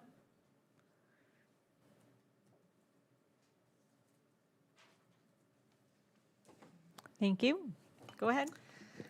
My name is Lisa Miedzik, and I live at 515 Hotchkiss Street, and I am literally across the street from this new development that they are trying to put into our beautiful Muskoka community. I've already submitted my written objections. This is just an overview of my concerns. Sorry, I'm going to be reading it from my phone. I do apologize. Number one, privacy, safety concerns, and accessibility concerns to my home and neighboring properties on Hotchkiss Street. Two, destruction of the natural green space, which is part of the character and peacefulness of this beautiful established Muskoka neighborhood. Construction process, timeline involved, and the use and storage of heavy machinery causing road blockages, interfering with traffic to and from Hotchkiss Street, impacting safety of our children being dropped off and picked up at Gravenhurst High School. Number 5, winter snow removal, which has already been addressed. No place for snow to be plowed, which will cause narrowing of the street. As Mrs. Taylor already mentioned, our street in the wintertime is just one lane, which will cause traffic congestion. Number 6, change in demographic of the entire area. Number 7, land value, property value decreased. Number 8, potential damage to our homes from the vibration of all the heavy machinery and the blasting that is going to have to take place if they're planning on putting in a building with underground parking. I'm fairly new to Gravenhurst, having recently retired here just 5 years ago. What drew me to Gravenhurst and this community initially was the beautiful backdrop of green space that surrounds this beautiful Muskoka community. In this construction, if this construction is approved, it will change the landscape and the demographic of the entire community. Thank you. Okay, thank you for your comments. Anybody else like to speak to any of these? Okay, come on up.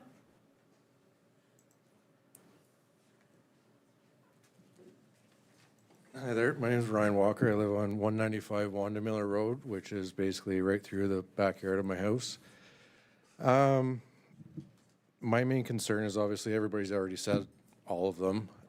But again, the mature trees that are historic, and is there going to be any, what are the height of the fence or anything they're going to be putting up to perfect any privacy, as this building is going to be 3 stories high looking right into my backyard where I currently have a private, somewhat backyard where I can enjoy.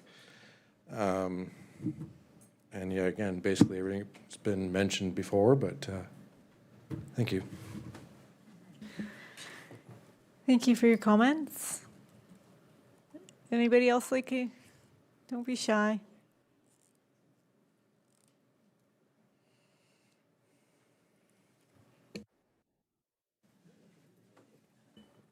Hi there. I'm Raina. I'm 195 Claremont Road. I just wanted to expand and reiterate what Julia said, though, that it's more important for emergency services.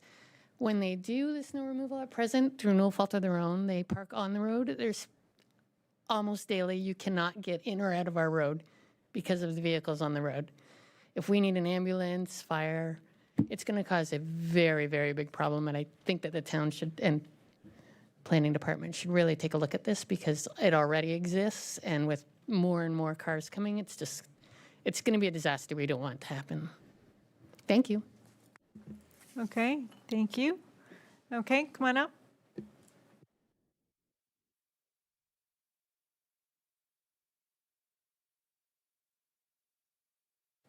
My name is Peter Schofield. I live on Bay Street in Claremont. Now, everybody talked about these snow plows, right? Claremont is not on your plow system. You subcontracted to a truck with a plow. So if you have more cars, you don't have the narrow space for those roads to be open wide enough for people to park. And then you're going to, unless you're going to get the plows back in that road, but it's only a half-ton truck. Thank you. Okay, thank you for your comments. Has everybody had an opportunity? Okay, I'll just call last call if nobody else would like to speak to this issue. Okay, council, questions or comments for, or no, questions? Oh, we're going to go to Adam to answer the questions. You're looking at me like, yes, okay. So Adam, Manager Ager, if you could answer those questions and address some of those issues, that'd be helpful. Thank you. Before you go to council. Thank you, Your Worship. Through you, I will do my best to do these in order, and then when I've run into duplicates, we'll move on from there. So first off, special provisions, the exemptions that are being asked for, is it to the zoning bylaws, it's the official plan. What we're doing here today is we're looking at 2 things. We're looking at an official plan amendment, which is looking for a site-specific policy set in the official plan to apply for this property only, and it is only for density. It is only for The policy is written at 125 units per hectare. As we saw it in Mr. Hunter's presentation, the reality is the development, I believe it was 123 units per hectare. That portion is for the official plan amendment only. That is the only deviation from the Town of Gravenhurst official plan, and it's only for that density. The other pieces that we're looking at, and I know there was other questions later about not seeing everything listed out in the zoning bylaw, and how does that work? So the way a zoning bylaw amendment works and the special provisions work is you take the parent zone, in which case this would be the residential multiple 2 zone, RM2, in the town zoning bylaw, and you would get your list of permitted uses, you would get your lot coverage, your height, your setbacks to all your lot lines, et cetera. If you cannot meet, or you're looking to vary, or I shouldn't use the word vary, change one of those provisions, you could get a special provision to the zoning bylaw on a site-specific basis to amend that. So we heard, there's a special provision for height. There's a special provision for side yard setback. There's a special provision for rear yard setback.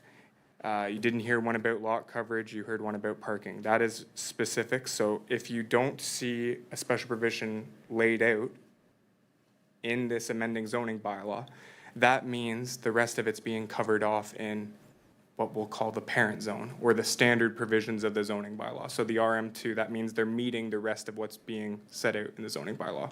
I hope that provides some clarity. So I know there was a question later, someone had suggested they haven't looked at a lot of these zoning bylaw amendments, and they were surprised that a building of this size didn't have a lot of line items, and that's because the rest of them comply with the zoning bylaw. You're only seeing line items in the amending zoning bylaw that don't comply with the as-of-right development permissions. I hope that provides some clarity to that. As it relates to the next question, traffic review for Bay Street. Bay Street specifically unknown as it relates to this development itself. The applicants did do a traffic study and a parking study in support of the application. That was completed in the first quarter of this year. However, it was taking in information from the year prior. So 2026 was the most up-to-date traffic study. As it relates to snow removal and access onto the road for road clearing, I know during the portion of my presentation this afternoon, I spoke a bit at length as it relates to snow removal, as it relates to the road clearing itself. That falls within the purview of our town's operations and infrastructure department. We also heard from another individual in the public. It sounds like that's contracted out. However, that's something that is all looked at through the site plan control process. The applicant's agents and their engineers have indicated for on-site snow storage purposes, there's room to accommodate it. If in the event of a heavy fall, they would be looking to contract it out to move it off-site. The age of water and wastewater in the ground, physical servicing. We don't have those dates readily available to us. However, the District of Muskoka has included a holding provision to address not only hydraulic modeling, but to ensure that the provision of water and wastewater capacity is there. That is something that the District of Muskoka will be reviewing at that time when those studies are submitted. So a holding provision is being recommended to be put on the zoning bylaw amendment. And what that means, again, for the benefit of everyone here, if the studies come back and let's just say there's not enough capacity at this time, the development cannot move forward. Until such time that there is adequate water and sanitary services available to the satisfaction of the District of Muskoka, who is the responsible party for the town's water and wastewater, then the development will not proceed. And the town is not able to lift the holding provision, which is basically a no development clause, until we have in writing from the district's engineering public works department that that's been satisfied. Impact to the natural spring was another question. The applicants, in support of the application, did do hydraulic modeling, which does in the groundwater. So that was something that was looked at as part of the application. Again, we can share the studies if people are interested. We have them all available at the town. We can provide that information. Perhaps the applicant's agent can speak more to that. I'd also prefer them probably to speak to insurance for damage during construction. As it relates to trees being saved, the applicants did provide a landscape plan. It was evident that there are a number of trees that need to be removed, but there's also a number of trees that are able to be saved. Specifically, it looks like there's a significant amount of mature trees that can remain. However, as we saw the site, some trees will be removed. Excess rainfall and sheeting, that was another point that was brought up, and I just wanted to draw attention to our infrastructures department comments because they're aware of that situation that's ongoing. You know, infrastructure will have comments regarding the proposed stormwater management design relating to the capacity of existing infrastructure on Claremont Road and the historic effects of sheet flow from the subject site onto Claremont Street, as well as the pedestrian linkages. So that's top of mind for them in the review of this application at the site plan stage. They're very aware. They made a point of that in their comments that they're aware there's excess sheet flow in the area from this property specifically. And the whole purpose of doing the updated stormwater management plan for this development and development going forward is that the site functions better than it currently does. It has to be brought up to the appropriate standards. School zones, cars, traffic calming. Again, Trillium Lakelands District School Board did provide comments that they would request that this application be subject to site plan control. The application is subject to site plan control. We will be working with Trillium Lakelands District School Board should the application be approved to ensure that pedestrian linkages and on-site and off-site to the school are in safe order and to their satisfaction. We would defer to them to make sure that student safety and pedestrian safety in the area is being maintained. The next question was about, can the development expand to the other buildings? So the way the bylaw has been structured is it's quite specific. So first and foremost, a maximum of 40 dwelling units shall be permitted. So the site can never expand beyond 40 dwelling units. So right there with 24 in here, in theory, I suppose another building could come down and they could replace it with the equal number of units. However, the other provisions that are in there are for setbacks specifically related to Hotchkiss Street, that if you tried to meet those setbacks, you would be putting a building through the new building. So it doesn't necessarily work like that. The way the bylaw is written is very specific to what's being proposed before council this afternoon for the new build that's being built. That's not to say they can't remove an existing building and replace what was there or something in similar fashion or update the facade, but to suggest that they're going to build 2 more 24-unit buildings, this zoning bylaw would prevent that, and we'd have to have another public meeting both for an official plan amendment because the density would be going up and for a zoning bylaw amendment because it would be contrary to the special provisions that are being put in place. Visitor parking. So again, I'll perhaps let Mr. Hunter talk more in detail about that. I had mentioned in my portion of my presentation about the traffic and parking study that was completed, how 41 spaces are being provided, 17 are in the building, 18 of 23 are currently being utilized, so that left a surplus. I believe there's 1 visitor parking space being provided there right now. However, based on the traffic engineer and parking engineer recommendations, they were of the opinion that the site was appropriately serviced from a parking standpoint, and saying that I can appreciate that there's been comments around the room that the concern might not necessarily be parking as it stands right now, but there's more of a concern of parking in a snowfall event when maybe this site is being cleared, and in the unfortunate situation where this site's being cleared and maybe then the contractor is working up Claremont Road. Again, I'll perhaps let Mr. Hunter get into the more nuanced details of that. Scope and size of the building not reflected in the zoning bylaw. So again, yep, I had made comment to that earlier about how zoning bylaws are structured. I apologize, I've now lost the balance of my questions. The other comments were, there was also a comment brought up that council's received the letter, and they raised a number of points. The bulk of those points I've either spoken about, save and except for we won't necessarily have the conversation of who's going to be using these units. Planning isn't used to zone people, it's zoned for uses. So, you know, whether this is rental housing or a large home, we don't use planning to zone for people. We use planning to zone for uses. And again, this is a fully serviced urban lots right close proximity to a commercial core where there's services, and to have the opportunity for rental housing stock right close in core, close to schools, close to everything else. From a planning perspective, from a provincial planning perspective, a district planning perspective, makes sense. I believe that covers everything else. Oh, there was a question about fence height. I apologize. I'll defer to Mr. Hunter to answer that question on fence height. My understanding is the fences will be flanking the sides. It won't be providing any screening for Hotchkiss Street. We saw the rendering there. We wouldn't be putting a fence in that location. The sighting of windows on the sides of the buildings, I'm not sure where those are located, but my understanding of the individual's question was they were towards the rear of the property, so it would be the balconies facing the road that they're suggesting would be looking in from there. However, they'd be obstructed by a dwelling.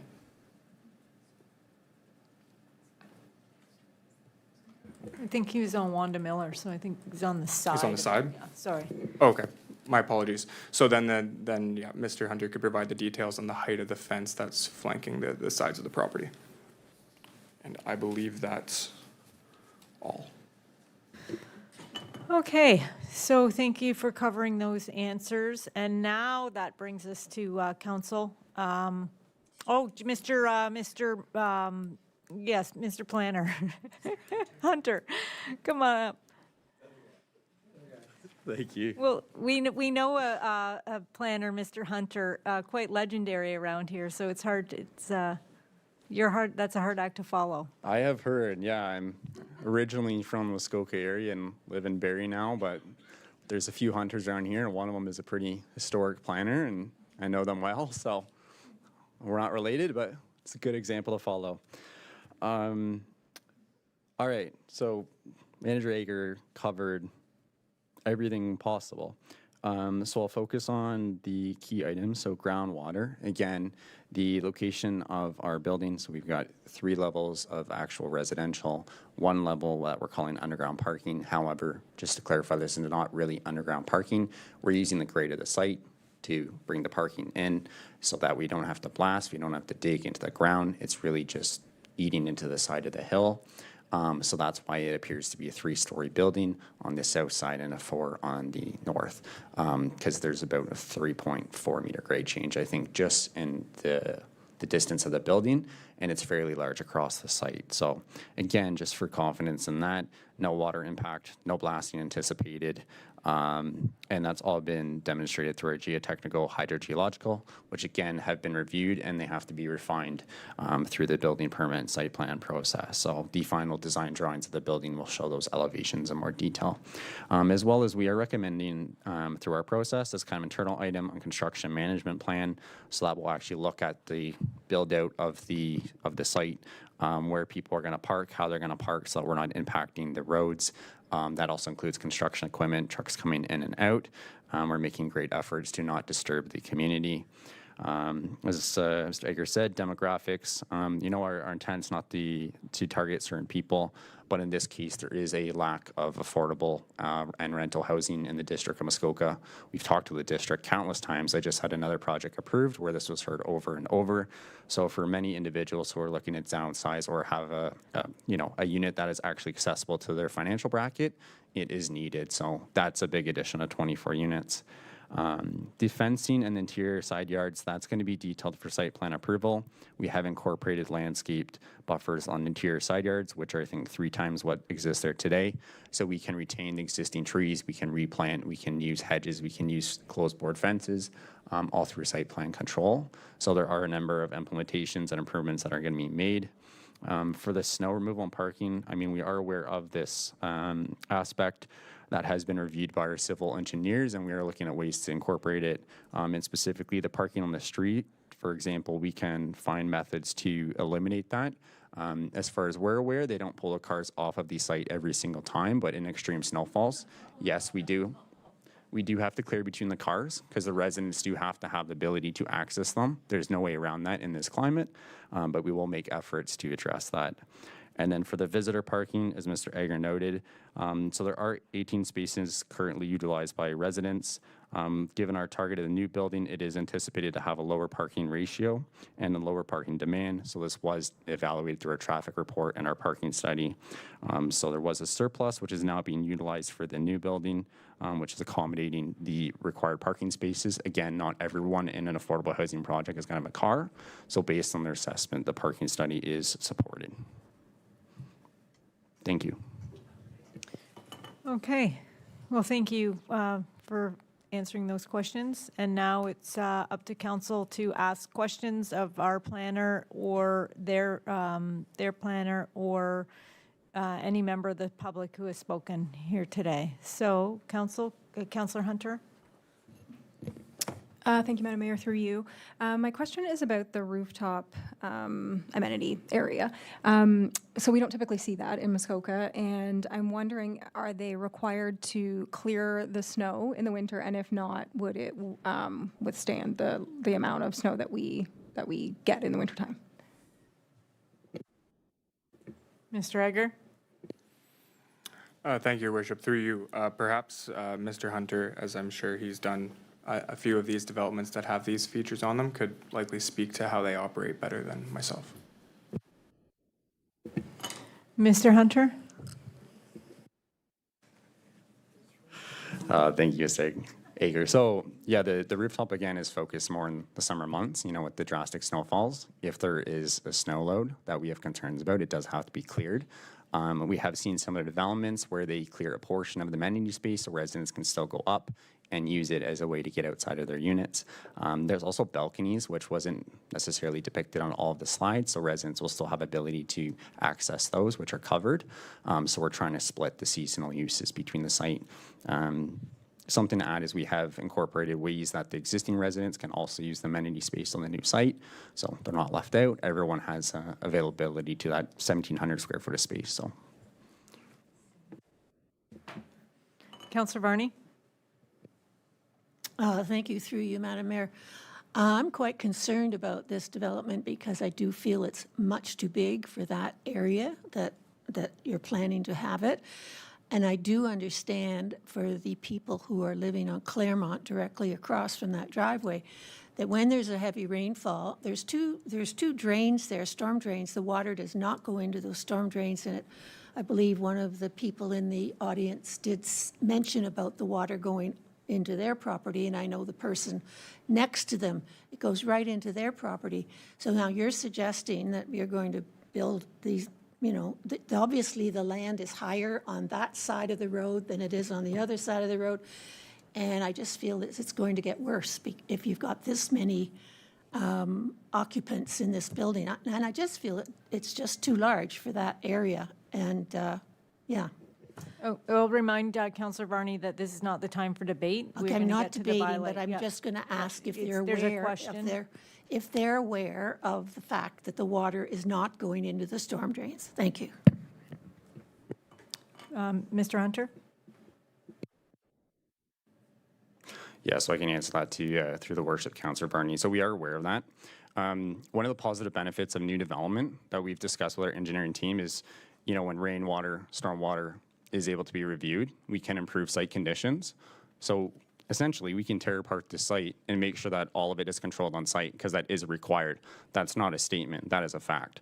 So, engineering staff have reviewed that. All of the control has to be on site, and if there's upgrades to infrastructure, that essentially is our bearing of the cost. So there's not going to be an impact in additional stormwater. That has to be reviewed, that has to be signed off before we're allowed to even build this building. So we can confidently say that there will not be an impact, and we will improve the existing conditions. As well as we understand the height. Again, someone could come in and build a house that is identical in height to what you see in the 3 stories of Hotchkiss Creek. And again, half of this site is already permitted for an apartment building at a higher height and intensification. So we've brought this down through the pre-consultation and our resubmissions with staff. We've kind of come to the table and brought a Muskoka look. This has not been a first iteration. This has gone through multiple reiterations. So we're not actually really asking for additional height. It's mostly associated with a change to permit an apartment zone across the property. Okay, Councillor Strength. Thank you, Madam Mayor, through you. I'm a little bit hung up on the traffic. So the study, I believe, was submitted in April of this year. Is that correct? I think that's what the report said. And so I would suggest that maybe it's not a fair assessment, but my question is, you've shown us great renderings of what the front of the building is. What is the looks like? What does the back of the building look like? And I'm thinking, as to what Ms. Taylor said from the audience, that Hotchkiss Street is a tiny street. It would seem that it's, and not to offend my Claremont folks, but the Hotchkiss Street is, I would say, a one-lane street. And if you can access the back of the building, would there be potential for people to just pull to the side of the road and then, because you haven't shown us what the back of the building looks like. Do you see where I'm going with my question, or am I not being very clear? I think we have seen the back of the building. We'll just get the two renderings up on the screen, please. And while Madam Clerk is getting those two renderings up, Mr. Agar, did you want to speak to the question that was in there, the traffic study? Oh, thank you, Your Worship, through you. Yep, so while it's just on screen, I'll speak to that first. But the top elevation is from Hotchkiss Street. And again, as mentioned, Hotchkiss Street is the one that appears to be 3 stories based on the existing grades. So the elevation you're seeing there is 3 stories onto Hotchkiss Street. The elevation below is the 4-story elevation internal to the existing apartment buildings facing Claremont. So if you're looking up the driveway from Claremont, you would see the bottom image.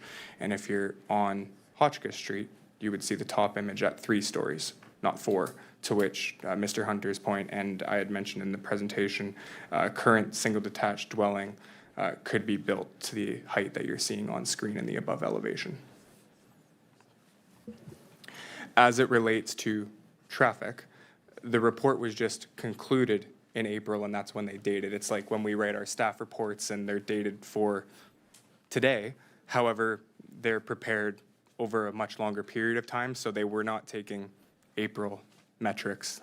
They were taking a much larger purview.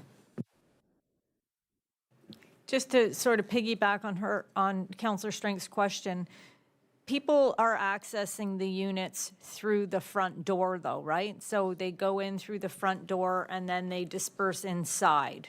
So there's no, somebody wouldn't park on Hotchkiss and then go in through a backdoor unit. Okay.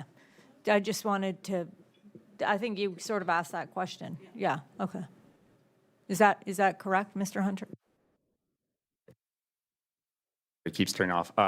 That's correct. So we implemented the site design to avoid everything off Hotchkiss. So we're essentially maintaining existing access points. So that really is the building and then a large landscape space and then the road. So not really pedestrians, no traffic, nothing, all internal where the existing development is. I apologize, but it's not a back and forth. I mean, we have that it's council's time to ask the questions. Councillor Morphy? Thank you, Worship, through you. I'm hearing 2 concerns. So the first is the one gentleman who's fearful that people are going to be looking down into his backyard, which previously was private. So I'm wondering about the windows. So let's start with that one. Thank you. Okay, go ahead. To your worship, the councillor, can we pull that image up one more time? I'll start by talking the way the building is designed, the window, oh, you can see better in the image. The windows are front and back, so they're not facing into your side yards, as well as the balconies are scaled down so that you would be essentially, you could look across the street. And then the highest impact is actually internal to our site. But through the landscaping and then the orientation of those balconies and the windows, as well as the amenity space, which is located actually overviewing our internal side yard, from our architects and their confirmation, you would not be able to see the neighbors. And you had a subsequent or second question? No? Okay. Go ahead. Thank you. The other concern I'm hearing is snow. And with other apartments, condos in town, we have covered outdoor parking, which keeps or eliminates the cars from having to be moved every time a plow has to come in to plow the internal. Has that been considered as an option to prevent? I mean, it sounds a little chaotic in the wintertime, and if there's 16 coming out now, there'll be 40. Well, there are some underground parking, so not quite that many, but any number of cars would have to come out. So is covered outdoor parking being considered at all? To the councillor, at this point in time, honestly, I don't believe we've considered the covered parking. What I'm going to recommend, and Adam and I can take it back through site plan approval. Those are one of the items that we do confirm and look at. So our engineers came up with an approach, said we can accommodate for snow storage on site and snow removal, but the actual system to accommodate for it is our following application. So I'm going to star that, and we'll certainly look at it. I'm not the engineer, unfortunately. Would love to be one. So I'm relying on them saying, yes, it works. Okay, Councillor Hunter? Thank you, Madam Mayor. Through you, this question is to Mr. Egger. We talk a lot about lot coverage, tree preservation bylaws, even like when it's like lakeside, it's the view from the canoe. But we have two applications in front of us today where a lot of that will be removed. And then we have another application where we may not approve a garage for the same reason. So I guess my question is, there are some mature trees. I've heard your answer previously that, we'll try to preserve those trees if we can. But can you maybe just speak to the differences, I guess, of why, of the lot coverage, I guess, I don't know if you know where I'm going with this, but, in one case, we're maybe denying a garage to be built because of lot coverage, but then in another two cases, we're saying it's okay to have a lot of these trees removed, if you understand my question. Mr. Egger? I do. Thank you much. Thank you very much, Your Worship, and through you to Councillor Hunter. Great question. So we're talking distinctly about two different areas. We're talking about the waterfront area and the fully serviced urban area in the town's core. So our waterfront area policies are very specific about protecting the view from the lake, maintaining a 30-meter setback from the water, maintaining 75% landscaping between the first 20 meters of the water in a natural state, and in an effort to improve water quality and protect nature. In the urban serviced area, we have zones that have 100% lot coverage, which don't allow you to have a single blade of grass on them, to be quite candid. In this zone, we have a 45% lot coverage. So what they're proposing, they don't need an exemption from lot coverage. They're meeting the zoning bylaw requirements. That's why you don't see a provision in the amending zoning bylaw asking for relief from that. We're dealing with fully serviced urban land where the province, the district, and the town directs that development should be located. In the waterfront area and in the rural area, those lot coverages drop drastically to 13% or even lower. We have residential subdivisions out that are being newly built that have lot coverages over 50%. So in this case, the applicants aren't requesting any relief for lot coverage. Again, it's on full municipal services. Another thing that's contemplated with lot coverage in the low numbers is for servicing, for private servicing, keeping distances between wells and septics. We're not dealing with wells and setbacks in this instance. We're dealing with fully serviced urban land in an area where the town's been directed to intensify. Okay, anybody else? Councillor Jorgensen? Thank you, Your Worship. Through you, I just want to focus on just the official plan amendment. And I'm just wondering, so to be clear, what is being asked for here is relief from the requirement of 60 units per acre in the official plan, per hectare, I'm sorry, not acre, thank you, up to more than double at 125 units per hectare. I'm just wondering, Mr. Egger, could you just summarize for all of us here why you feel that is, in particular, for this site, appropriate? Mr. Egger? Certainly. And, well, you can look at the density in a few different ways. The way the zone or the official plan structured is in a units per hectare base, but you could also look at just the raw number being 40 units per hectare. And we're looking at 40 units per hectare specifically on this site. And the official plan has a variety of criteria, one of which is for affordable and attainable housing. And we heard Mr. Hunter speak earlier about the opportunities they're exploring with CMHC, and there's actually exceptions in the official plan that allow you to increase the density beyond 60 units per hectare. And we had those conversations. We've also heard from Mr. Hunter, this isn't something that we've just been looking at for a short period of time. This is iteration number 4 or 5, and we've had lengthy discussions at shrinking the height, reducing the number of units, increasing the parking, making sure amenity space is available for everyone on the roof, talking about snow storage, making sure hydrants are moved internal to the site. This isn't something that's just come before us. And as it relates to the official plan amendment itself, we thought it was appropriate because there technically is a clause we could have utilized within the official plan to say 40 units per hectare is appropriate on this site. You do not require an official plan amendment.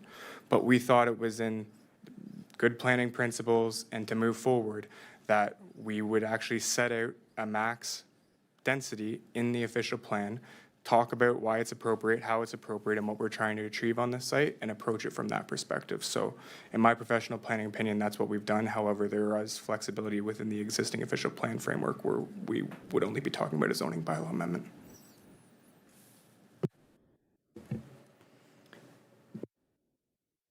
Director Halford, did you have something to add?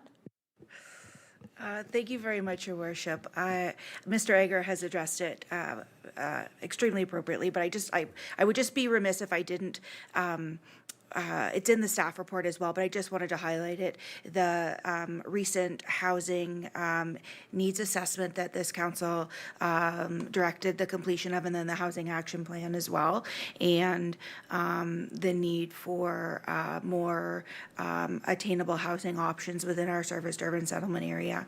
And I just wanted to draw attention that that's part of our consideration as well when we brought forward this proposal for recommending for approval. We had a number of discussions around the planning table with staff and myself about how this fits in the area, and I can just say that it was a lot of thought went into how this could be brought to a position where we could recommend approval for it. But I just wanted to reiterate, because it hasn't been mentioned yet, but the housing needs assessment is also a very critical piece of this, and our new official plan review being imminent, knowing that housing is an issue, affordable housing being something that we're really trying to encourage through that process. So I think I'll just leave it there, but thanks for the opportunity. Okay. Council, I mean, there will be an opportunity at the bylaw stage to talk about it, but if you have any questions for staff or Mr. Hunter, they should be addressed now, because we don't like to bring staff into the debate period. So, Councillor Jorgensen? Thank you, Worship. Just one further question on the parking, because, you know, parking, as we've heard, is already a concern in the neighborhood. And the two roads in question, Hotchkiss and you know, Claremont, don't have, you know, they don't have good shoulders and obviously places designed for parking.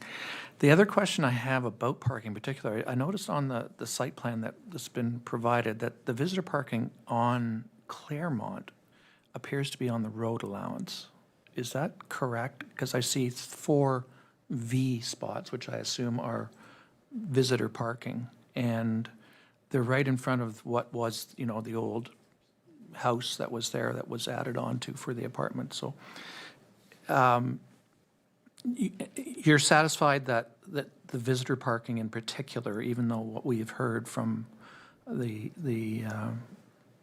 applicant's planner is that the study showed that there's an excess of parking on the site, but I think visitor parking in these types of situations always becomes an issue. And could we get an answer to that question, both in general visitor parking and are those 4 spots that are identified, are they actually on the road allowance?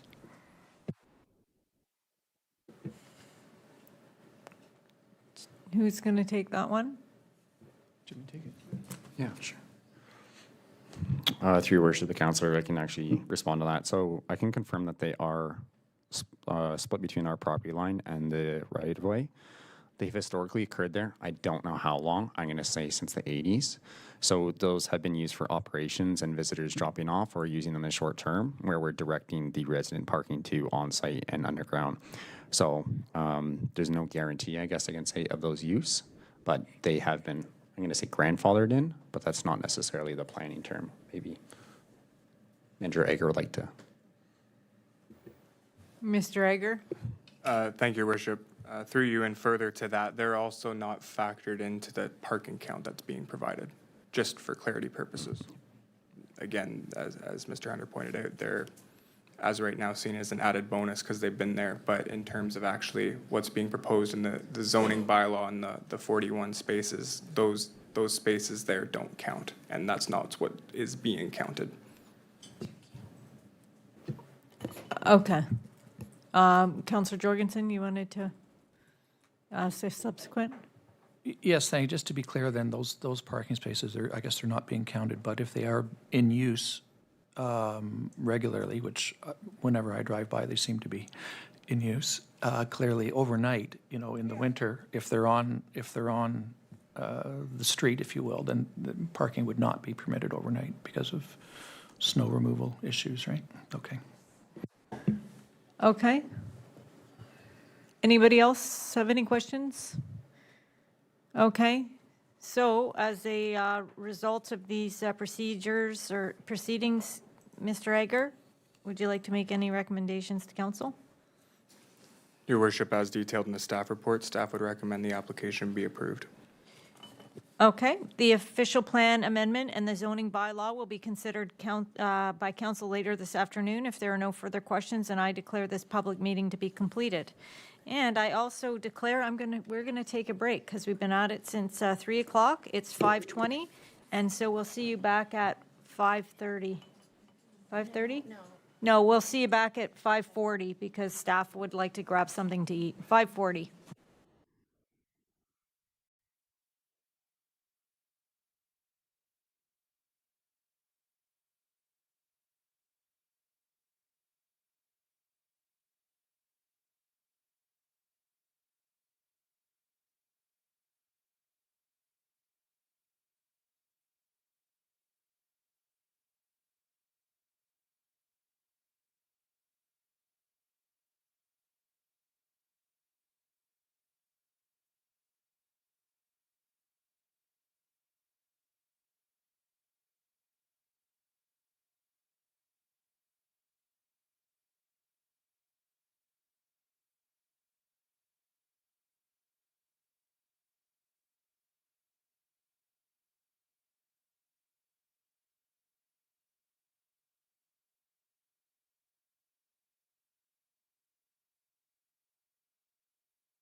Well, welcome back, and thank you, everyone, for your patience. That was a long couple of applications, and we're going to roll right into public meeting number 4. I now declare this portion of the meeting to be a public meeting to deal with application ZA 16, 2026 for, I had the phonics out earlier, Kolapanonok and Frasca. I will now ask the Manager of Planning Services to please summarize the purpose and effect of the proposed bylaw and provide any additional information and correspondence relevant to the application. Thank you, Your Worship. The subject property is located on Ride Lake. Buck Lake. Everything else is right. The property is designated waterfront area in the town of Gravenhurst official plan and is presently zoned residential waterfront RW6. The property is developed with a detached dwelling, an attached deck, a detached garage, and 2 storage sheds and a dock. The property is relatively flat, sloping downwards towards the water. The shoreline is generally well vegetated with mature trees, particularly along the northern area of the property. The application was submitted in order to permit the construction of an addition to an existing dwelling over the location of an existing deck. The application is requesting to permit a dwelling addition to be set back 14.5 meters from the optimal summer water level, where 16.6 meters exists and 30 meters is required. In support of the application, a planning justification report and a scoped natural heritage evaluation and fish habitats assessment were submitted in support of the application. As detailed in the staff report, the addition includes a screened-in room addition over an existing deck on the north side of the dwelling, where the mature vegetation was noted to be most significant. While the existing dwelling setback is being reduced by covering this area, the addition is being constructed over an existing disturbed footprint, and the setback reduction results at one specific point on the shoreline on the north side of the dwelling, which irregularly curves inward, moving towards the side of the property. The proposed addition will not visually extend out further in front of the dwelling, as you will see later in site photos, and will not encroach closer to the optimal summer water level than the existing deck footprint. Further, the addition is expected to appear and function as accessory to the dwelling, as it will be enclosed with screens used for seasonal leisure and constructed on top of the existing deck rather than a new foundation. The proposal will not require vegetation removal, and over 75% of the shoreline within 20 meters of the optimal summer water level will continue to be maintained as a natural shoreline buffer. With respect to agency comments, the Chief Building Official, Manager of Revenue, Parks and Trails Technician, and the Infrastructure Technologist all had no objection to the application. Deputy Fire Chief, no objection, subject to Ontario Fire Code and Building Code. District of Muskoka, no objection, provided the town are satisfied with the overall net improvement that is being achieved through on-site phosphorus management, and impact mitigation measures are provided through the appropriate development control technique are used to implement the recommendations of the scope natural heritage evaluation and fish habitat assessment that was completed. Moving on to site photos, this is at the rear of the dwelling closest to the road. The addition would be on the right-hand side that we will move towards. So this is now turning around. This is where the addition is taking place on top or enclosing the existing deck footprint that you see here. And you can see on the right-hand side the existing mature vegetation screening it from the lake. This is then looking from that vantage point towards the shoreline buffer, buffering the view. This is then turning and facing towards the water in another vantage point. Again, existing mature canopy was present throughout. And then back looking up towards the dwelling that is currently being renovated. You cannot see the addition of the screened-in porch from this vantage point. It's actually occurring on this deck up at the top part. So the screened-in porch addition actually doesn't protrude from front-facing closer than the existing dwelling. It's just because of that inlet that occurs on the north side that it's getting closer to the water by 2.1 meters. However, it's over the existing disturbed footprint as previously mentioned. So as detailed in the staff report, staff are of the opinion the application is consistent with the provincial planning statement, conforms to the official plan, and is appropriate and represents good planning. As a result, staff are recommending the application be approved. Thank you, Mr. Egger. Does the applicant or their agent have a presentation? Welcome back. Thank you. Hello again. I think I missed the important part last time. My name is Ryan Allen, 16 McNabb Street, Bracebridge, Ontario. I am a professional planner with Allen Planning Consulting. Thank you, Mr. Agar. I do not intend to reiterate. I think it's a very straightforward application. There's an irregular shoreline that dips down. There is a proposed addition above an existing deck. The consequence of the dip in the shoreline is a reduced setback, as Mr. Agar noted, that the addition does not extend in front of the existing cottage. And if you look straight out the front of the cottage, there's a considerable setback to the shoreline. And for those who have not been on Ride Lake or Buck Lake, there's the cottage renovated, completed with the addition. You'll notice that the addition is not above the height of the existing cottage, just slightly lower. This is the cow property. So if you're on Ride Lake and you see the cow, this is the one.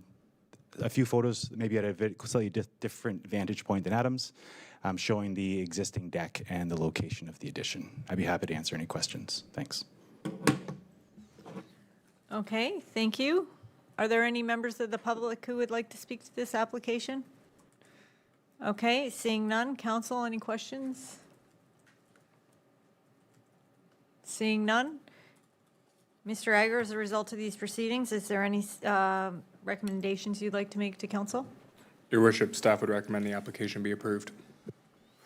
Okay, the bylaw will be considered by council later this afternoon if there are no further questions, and I declare this public meeting to be concluded. I now declare this portion of the meeting to be a public meeting to deal with application number Shore Road Closure 02-2025 for McMillan. I will now ask for any comments by the applicants or their agent if they are attending in person. No, seeing none. Are there any questions or comments from members in the public? Seeing none. Council, any questions? Okay. I will now ask the Director of Development Services, Melissa Halford, if there are any recommendations or comments to bring to the attention of council as a result of these proceedings. Staff would recommend approval as outlined in the staff report. Okay, thank you. The bylaw will be considered by council shortly. If there are no further questions, then I declare this public meeting to be concluded.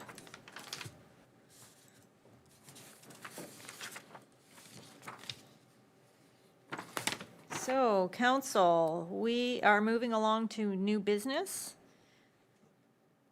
It is moved by Councillor Jorgensen, second by Councillor Varney. Be it resolved that report number DEV 2026-56, RE Shore Road Closure 06-2026, Bull Sparrow Lake be received for information, and that council hereby declare the following lands as surplus: original Shore Road Allowance OSRA in front of Concession 4, Part Lot 29, and Concession 5, Part Lot 28 in the former township of Morrison, now in the town of Gravenhurst, District Municipality of Muskoka, municipally known as 1131 River Lane. Any questions or comments on that, council? Okay, I'll call for the vote. All in favor?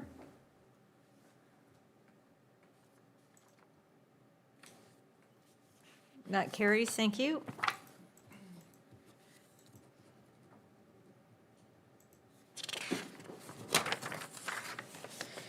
Okay, so council, moving along to bylaws.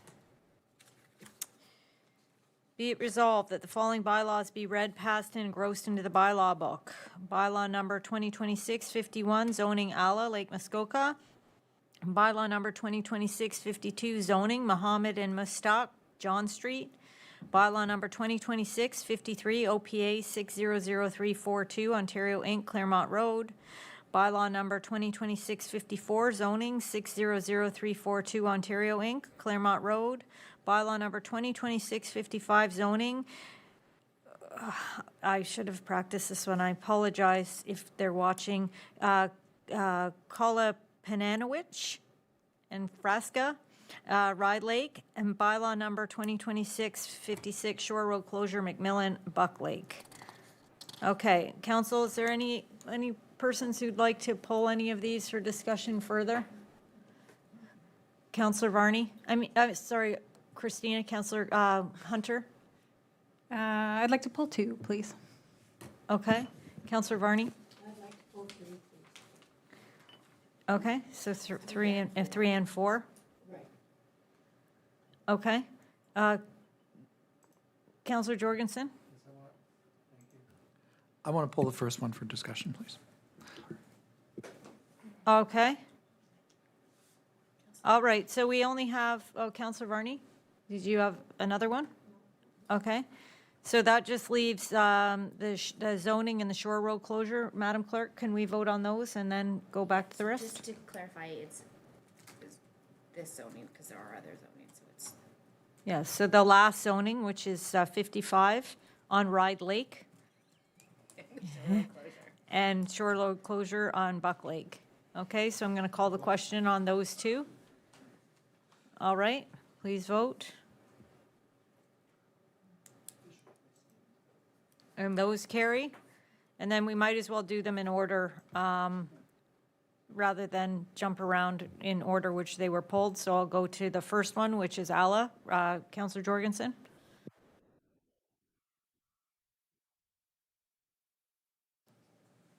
Thank you, Your Worship. I, as I say, pulled this one for discussion but I do agree with the staff's opinion on this, that what's in question, of course, is the coverage, the 13% coverage, and I think that given, as was raised in the public meeting, the people knew when they bought this lot that it was a smaller lot and it had limitations to it, and I think we're forgiving, if you will, a lot of what, giving them what they want with respect to setbacks and whatnot, but ultimately the way that you can control how much ends up on a lot is through the coverage, because we don't limit the size of dwellings in the bylaw except for certain locations.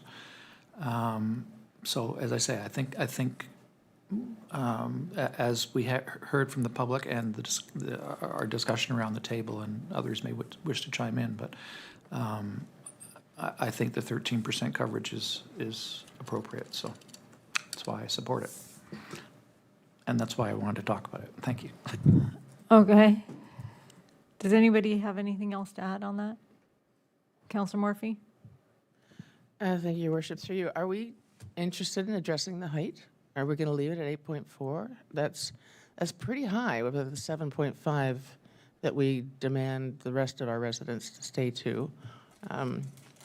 If there's any appeal for that, if we're changing the structure. It's going from 16% to 13%.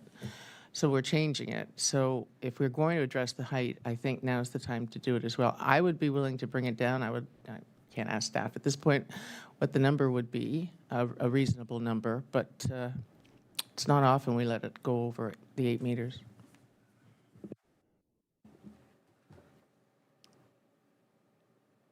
The one in the bylaw is staff were okay with the height there?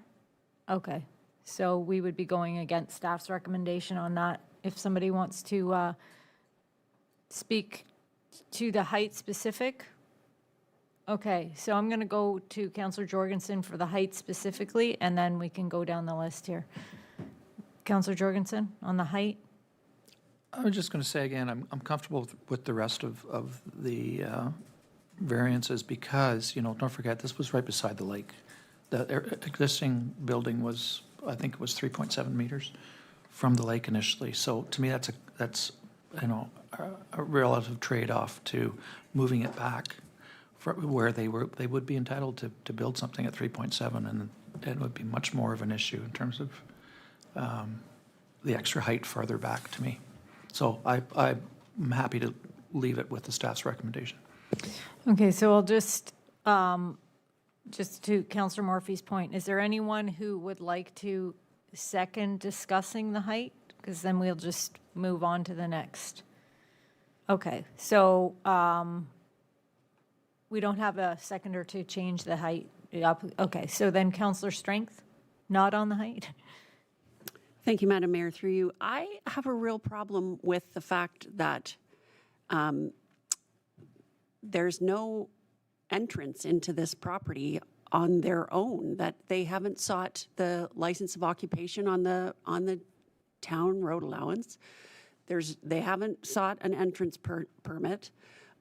I mean, I can sympathize with the applicant in that, you know, that they want to do what is similar to the area. Because I understand, and from boating by there, that there's lots of grand development along that strip. But I feel like that's a big component because they're using the town's roadway to access. They don't even have access to their own property.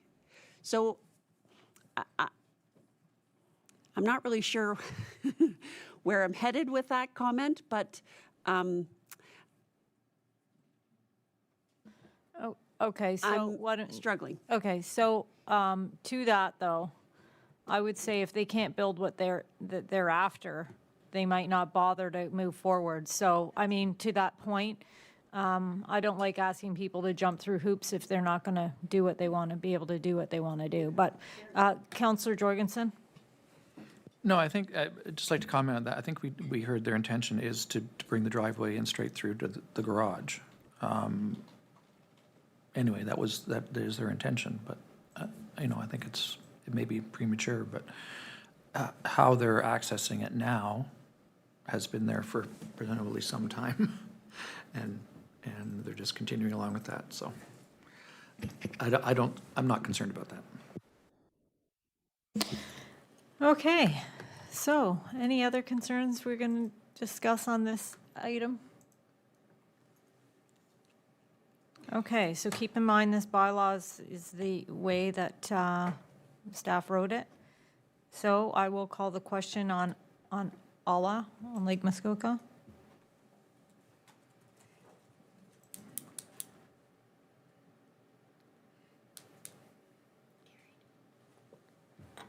That carries, thank you.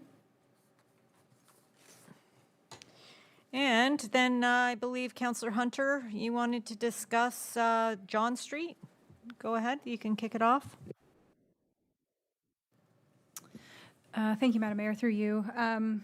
Yes, I support the housing, you know, within the town center.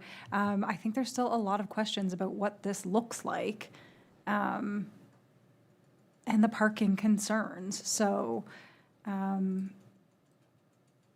guess I'd be happy to go along with staff's recommendation, knowing that, you know, these will be addressed, but I just still have a lot of questions about what this is going to look like in such a small space, and how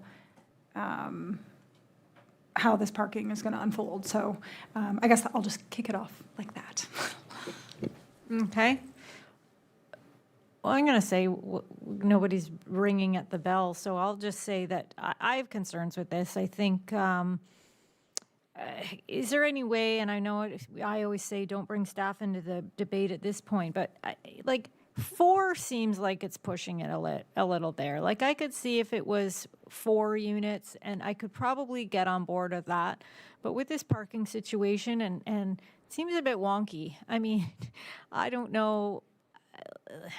It's like a Tetris game getting your car in and out. So I don't think I can be on board of this, but I don't really want to turn it down, because I think I'd like for them to maybe have one more crack at it before we make them reapply again. So I don't know. I don't know if anybody wants to, is there an application to defer it at all, or yeah, but this has been amended since. Anyway, so those are my thoughts, but I'll leave it to the group. Anybody else have any comments on John Street? Councillor Strength? Thank you, Madam Mayor. I think I'm struggling with this one too. Again, I don't hate the concept. like it's got potential. And, you know, when we're talking about, as Director Halford brought up, when we're talking about the housing studies and that we need housing, it's hard to turn it down or turn it away again. I just don't know what, like you said, Councillor Hunter, I don't know what my hangups are. Struggling. They've got to be planning related. Councillor Jorgensen? Thank you, Worship. I just want to pick up on something you said during the public meeting that I've been struggling with, and it's this notion of, I mean, we're talking in more than one application, this units per hectare unit. What is a unit? It could be three bedroom, it could be a studio. It doesn't really, the notion of unit doesn't really tell us how many people are going to be there and how many cars might they have as a result of that. You know, I know we deal with that, but this is the problem I have with this units per hectare that we keep running into. And on this particular site, now, we have residential multiple in that neighborhood, you know, right around the corner on Farquhar, but it's a duplex. There's a residential multiple duplex right on Farquhar, presumably with lots of parking, I don't know. And then we have the, you know, just farther down a little bit is the apartments on Winewood, for example, that are close by. But they all have adequate parking as far as I can tell. And once, you know, I think all of us understand we need more housing. You know, especially, you know, I hate to use, I think the word crisis is thrown around too much, but there's definitely a rental shortage out there when businesses are trying to expand and employees are trying to find reasonable places to live. It's, again, the problem that I have with this particular one, it's like one of the smallest lots in the neighborhood, and it's going to have the most number of units in the neighborhood on the smallest lot. It's just, and I did raise the question about that parking. I don't see it being doable in there to make those turns and zigzag to get into your parking spot. I don't see it myself. Notwithstanding, I have a truck, but that you're definitely not going to get a truck in there. But even a smaller vehicle, I think, would be a bit of a negotiation to try and get into that parking. And I don't know if that solves the problem yet, because I'm still not sure on this one, to be honest. Councillor Varney? Thank you, through you, Madam Mayor. I want to ask, what is a hectare? When you say so many hectares, what is a hectare? It's a certain amount of acreage. Yeah, 2.5. I mean, you say 2.47 acres. It's a unit, it's the metric unit I know of it's a measurement. unit of measurement. Sorry, it's but when you 2.4. talk about it per unit, and I'm thinking, okay, so it doesn't, I can't see it. But I'm agreeing with Councillor Jorgensen, though, on the parking and with Councillor Hunter as well, and Councillor Strength. I'm struggling. We're all struggling, yes. Okay, so Madam Clerk, as far as I see it, we have a couple options here. We can defer it back to the applicant with direction. I don't know how long we've had this, if that's the case of going to the OLT for non-decision. So that could happen. If we are satisfied with a certain amount of units, we could defer and say, can you make it work with four units, or is that a possibility? Or or just flatly turn it down, which I really don't want to do. I don't feel comfortable doing that, because then we're saying we don't want housing, we don't want people investing in this community, and that's not the case here. The case is that we like the project, we like the idea, we just don't see, it is too small. I mean, it's no different than that last application, the cottage. The cottage is too big on that piece of property. So I'm just asking, I'm just like Madam Clerk, before I go to these other two people with their lights on, to ask, what are our options here, please? Thank you. I can give you procedural advice, but in regards to timelines from the Planning Act and availability to appeal to the OLT, I would refer that back to the planners. But we have a motion on the table in front of you to vote for this application, which you could say yay to approve it or no to deny the application, and that would be your decision.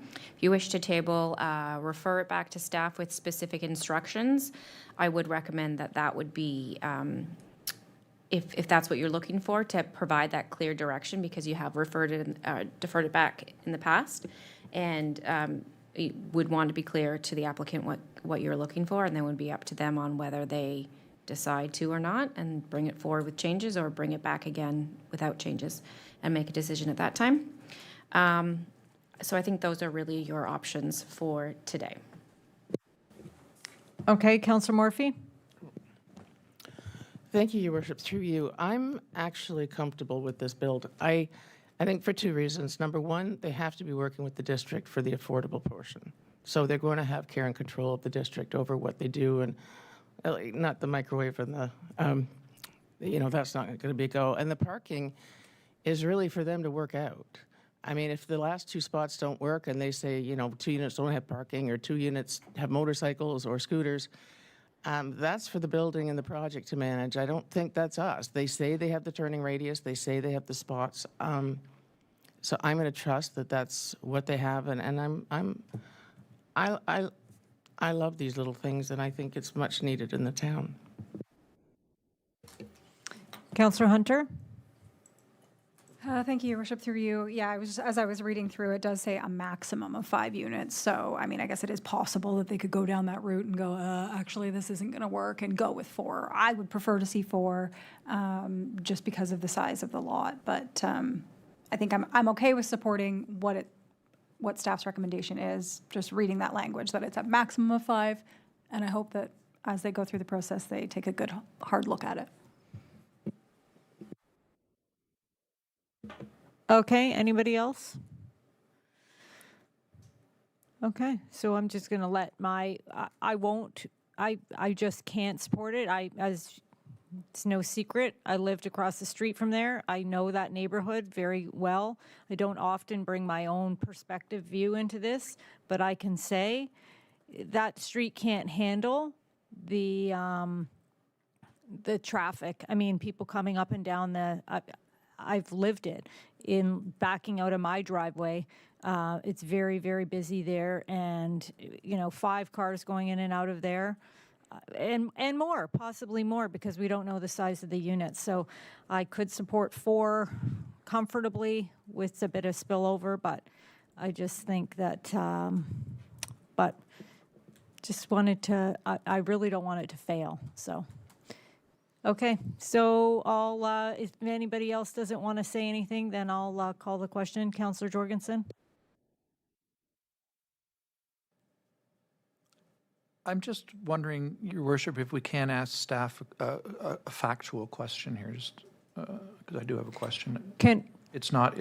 Okay, yeah, I don't like bringing them into the debate period, but you go, don't debate with them, yes. No, Okay, exactly. go My ahead, Mr. question Egger, you can is- answer the question. Yeah, my question is, I think I did hear this, though, and it's along the lines of what Councillor Hunter is saying, is that, and Councillor Morphy, in terms of that parking, they have to demonstrate that they can get the 5 spots. They have to show that it works before they can build anything. I just want to clarify that, and I'm getting a nod, but... Just for those following along at home, yes, staff are nodding our heads. Yeah, the bylaw requires a certain number of parking, and if they can't meet that, then they would not be in compliant with the bylaw and would not get a building permit.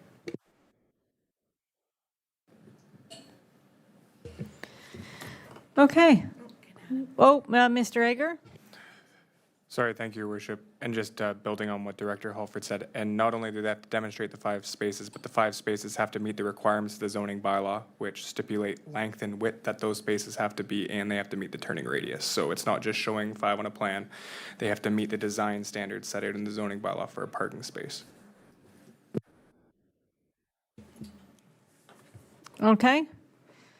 So everybody's had an opportunity to speak to this application? Okay, so I'll call the question. All in favor?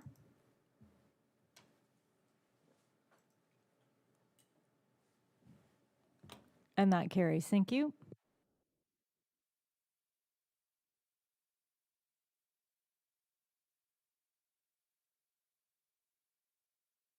Okay, so the next two was Claremont Road.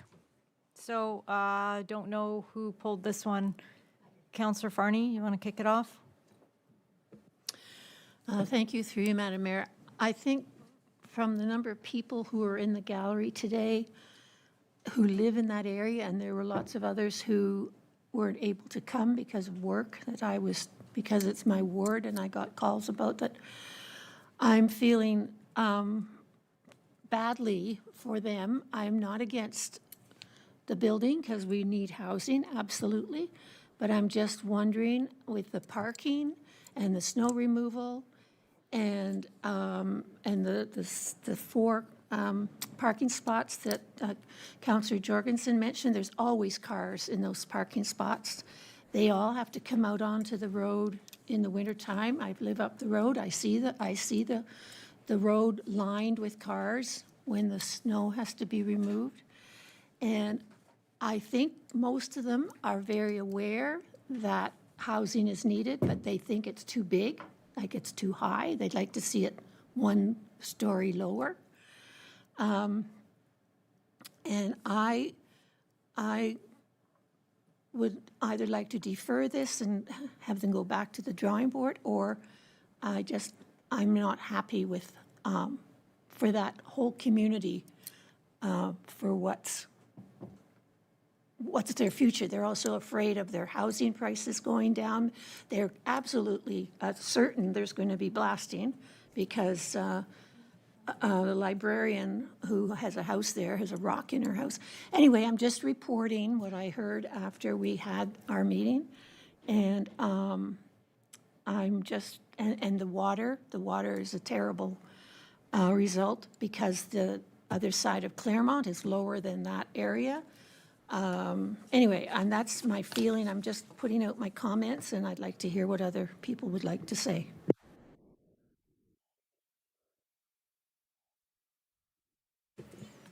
Councillor Jorgensen? This is a tough one. There's no question about it. Certainly, we have a lot more information on this one than say, the previous one. There's a lot of detailed reports that staff have asked for and received. And, I think Councillor Varney's points, some of them, for example, the snow removal and all of that is, they have to deal with that. They have to figure that out. In terms of the stormwater management, I think we heard that they would have to look at redoing the whole, figuring out the stormwater management problem that exists now and fixing it. So I think that would be fixed regardless.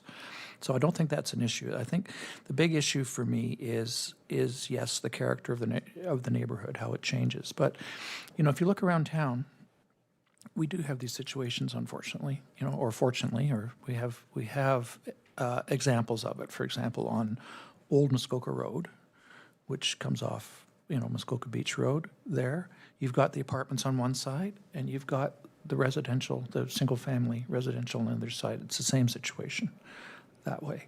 The problem we have here, and I think, quite frankly, it's part of it is a town infrastructure problem, is that the roads, both Claremont and Hotchkiss, are very narrow. They're not well set up for winter maintenance.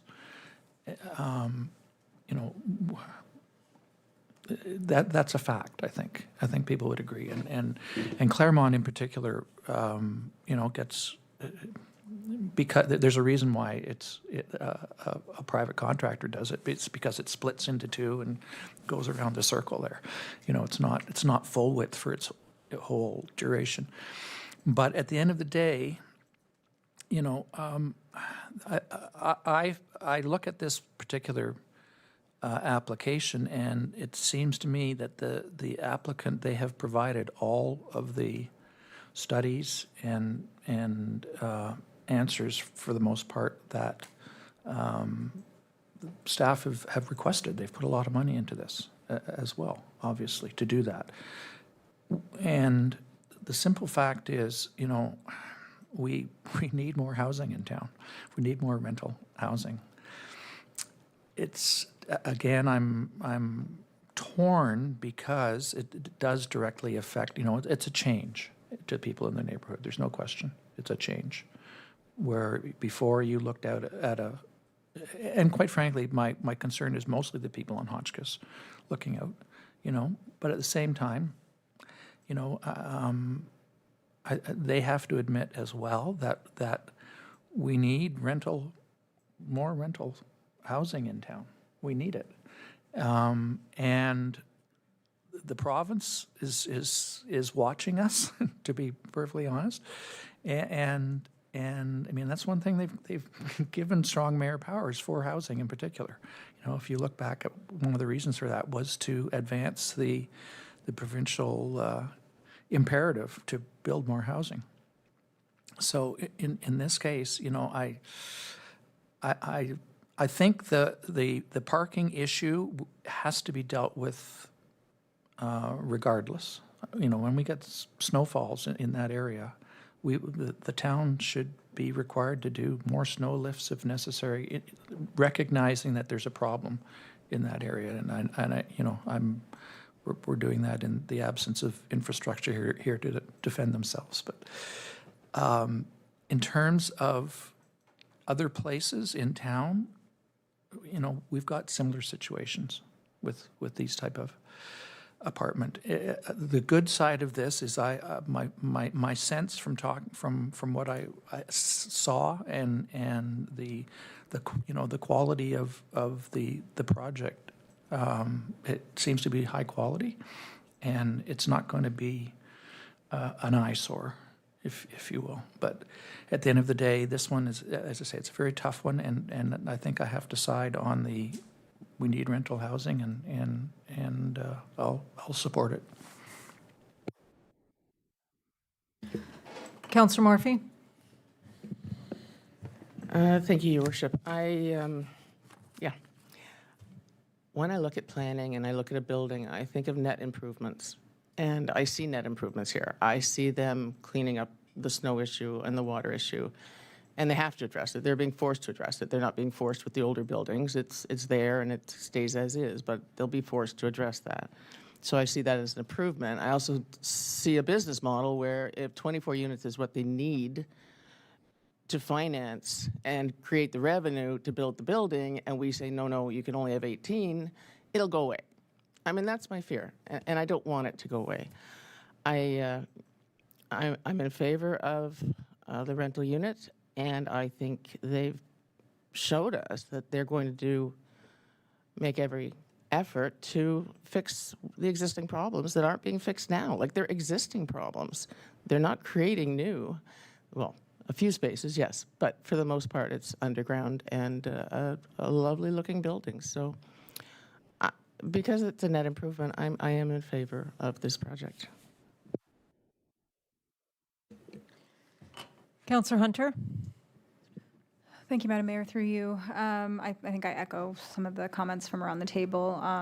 You know, obviously, like all of us, my heart goes out to the people that live directly in the vicinity, because it is a change to the community. But I'm looking at some of these, you know, reports that have already been done, and they do address some of the questions that people had here today. Traffic impact study, hydrological investigation done, site grading plan done, site servicing plan done, tree preservation and landscape plan done. So they are taking it seriously. You know, I actually like the look of it. I do think that it does look like an improvement to that area. yes, it's going to be a change, but it'll be upgrading some of that infrastructure and hopefully some of these, like the flooding issues, that would be fixed at that time. So I think the planner, heard everybody loud and clear, is still here today and listening. And so I'm in support of it. It is a tough one, but it is right on town water and sewer, right in town walkable distance.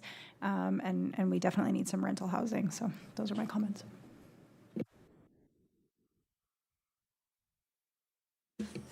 Councillor Strength?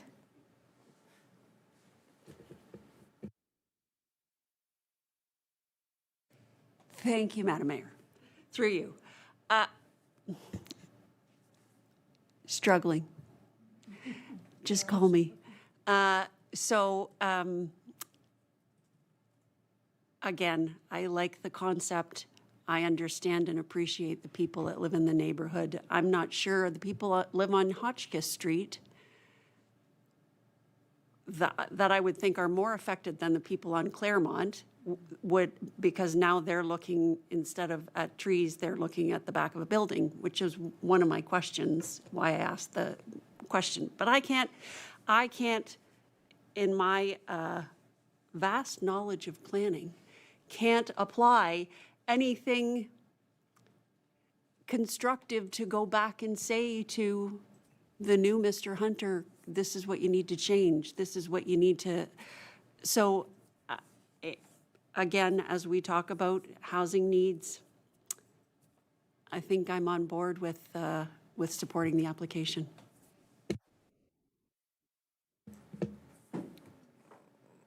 I'm going to go back to Councillor Jorgensen in a minute, but I'm going to add, I think, before I go circle back to you, this is a difficult one, but I think about things that are similar situations throughout the town. I mean, right on Bay Street is the Rosehurst, okay? So we have the Rosehurst Inn. That is nestled within a bunch of housing. We've got the little apartments up on First Street, the Greenhursts. You know, we've got the long-term care homes. They're massive. They're right beside residential housing. We've got, they back right onto Pinedale. We've got one right in our neighborhood, the Sloan's apartment. We've got, this is what we're supposed to be doing. It is really a tough one because we know that these people are upset by it. We know that we know it's going to change how their community feels, but it's going to give a community to so many more people. Like, what about the people who don't have a community? We should be welcoming these projects. To turn this down, I think this is a tough one. Like, I know almost everybody in the gallery that was here today by name.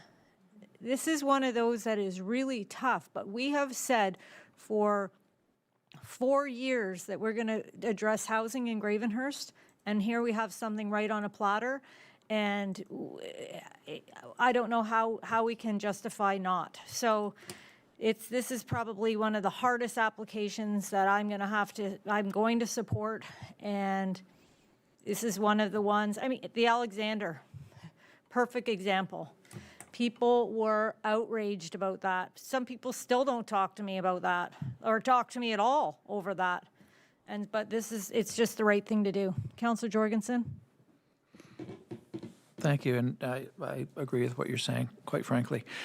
But the issue, I just want to reiterate, I think Councillor Morphy brought it up, that the notion of, well, it could be one floor less, but to put in the underground parking and the amenity space, you've got to have enough revenue to justify that. And that's, you need another floor to do that, quite frankly. So it's a trade-off, that if we required them to not build it so high, then they would have to eliminate a lot of those features, which it's dollars and cents ultimately, and the need is there, and I think we all should be supporting it. Councillor Varney? Thank you, through you. Okay, this is my question, I guess, to Adam Agar. On Hotchkiss Street, is it possible to have a row of trees along that roadside that the people who are living direct, or maybe to Mr. Hunter, so the people who are living on the other side, they're not looking at the back of an apartment, or Maggie Keats, who lives right next to it, is not looking inside the side of the apartment. I know you mentioned putting in more green space, but can we get some really tall trees that just block that building out for Hotchkiss? Is that a possibility? Okay, sure. Mr. Hunter, go ahead. It's sort of out of our regular, but this is a tough one. I mean, well, you know how it is. You're a planner. So Yeah, go ahead, please. Thank you for letting me speak. I have 3 this week, and trust me, I hear these comments every night. Something that was really hard to see in our site plan there is, so our building on the Hotchkiss side is, I think, about 3 meters setback, but we're calculating 18 to 15 meters between our site and the existing right-of-way. So we have been talking with staff about utilizing those municipal lands for tree planting, and 15 meters is quite a lot of area. So we have opportunities to plant, put trees, landscape, anything you name it, we'll support. Also, I really want to reiterate my closing statement here.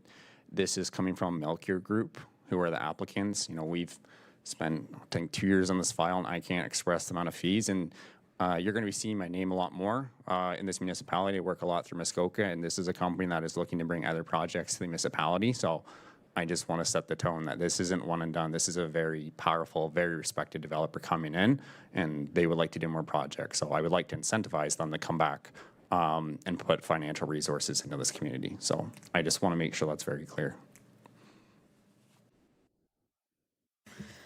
I'll go back to Councillor Morphy. Thank you, Your Worship. Through you, I had one comment from the crowd that they would love you to take a look at, that there's no sidewalks on Wanda Miller. And if that could somehow get worked into the project, they would really appreciate pedestrian traffic being helped out. That's it. Thanks. Okay, maybe we'll get some development fees and we can use it for that. Okay, so I don't think we can put that in the application, but certain staff has certainly heard that, and we can.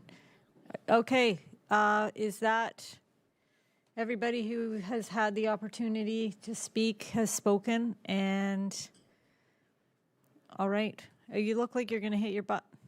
Councillor Jorgensen, go ahead. I can't, I'm sorry. I do think, again, this was brought up, but a lot of the concerns are for existing conditions. And I think we need to make sure that the residents in this area, get those concerns dealt with. So it's not necessarily a planning issue, but, things like the stormwater management, the snow removal, those issues are existing. And I don't think this project's going to make them worse, but I think that they're valid concerns that we need to be trying to address. Okay, so I guess with that, unless anyone has anything else to say, I'll call the question. We'll vote on both together. Okay. Call the question, all in favor?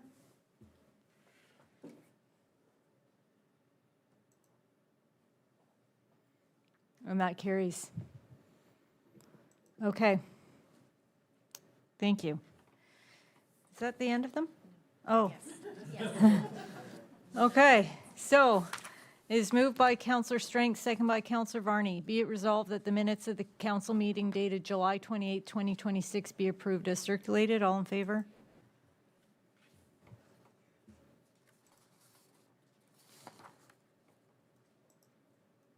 And that carries, thank you. And it's moved by Councillor Hunter, second by Councillor Morphy. Be it resolved that bylaw number 2026-57 to confirm the council meeting held on August 25th, 2026 be passed. All in favor?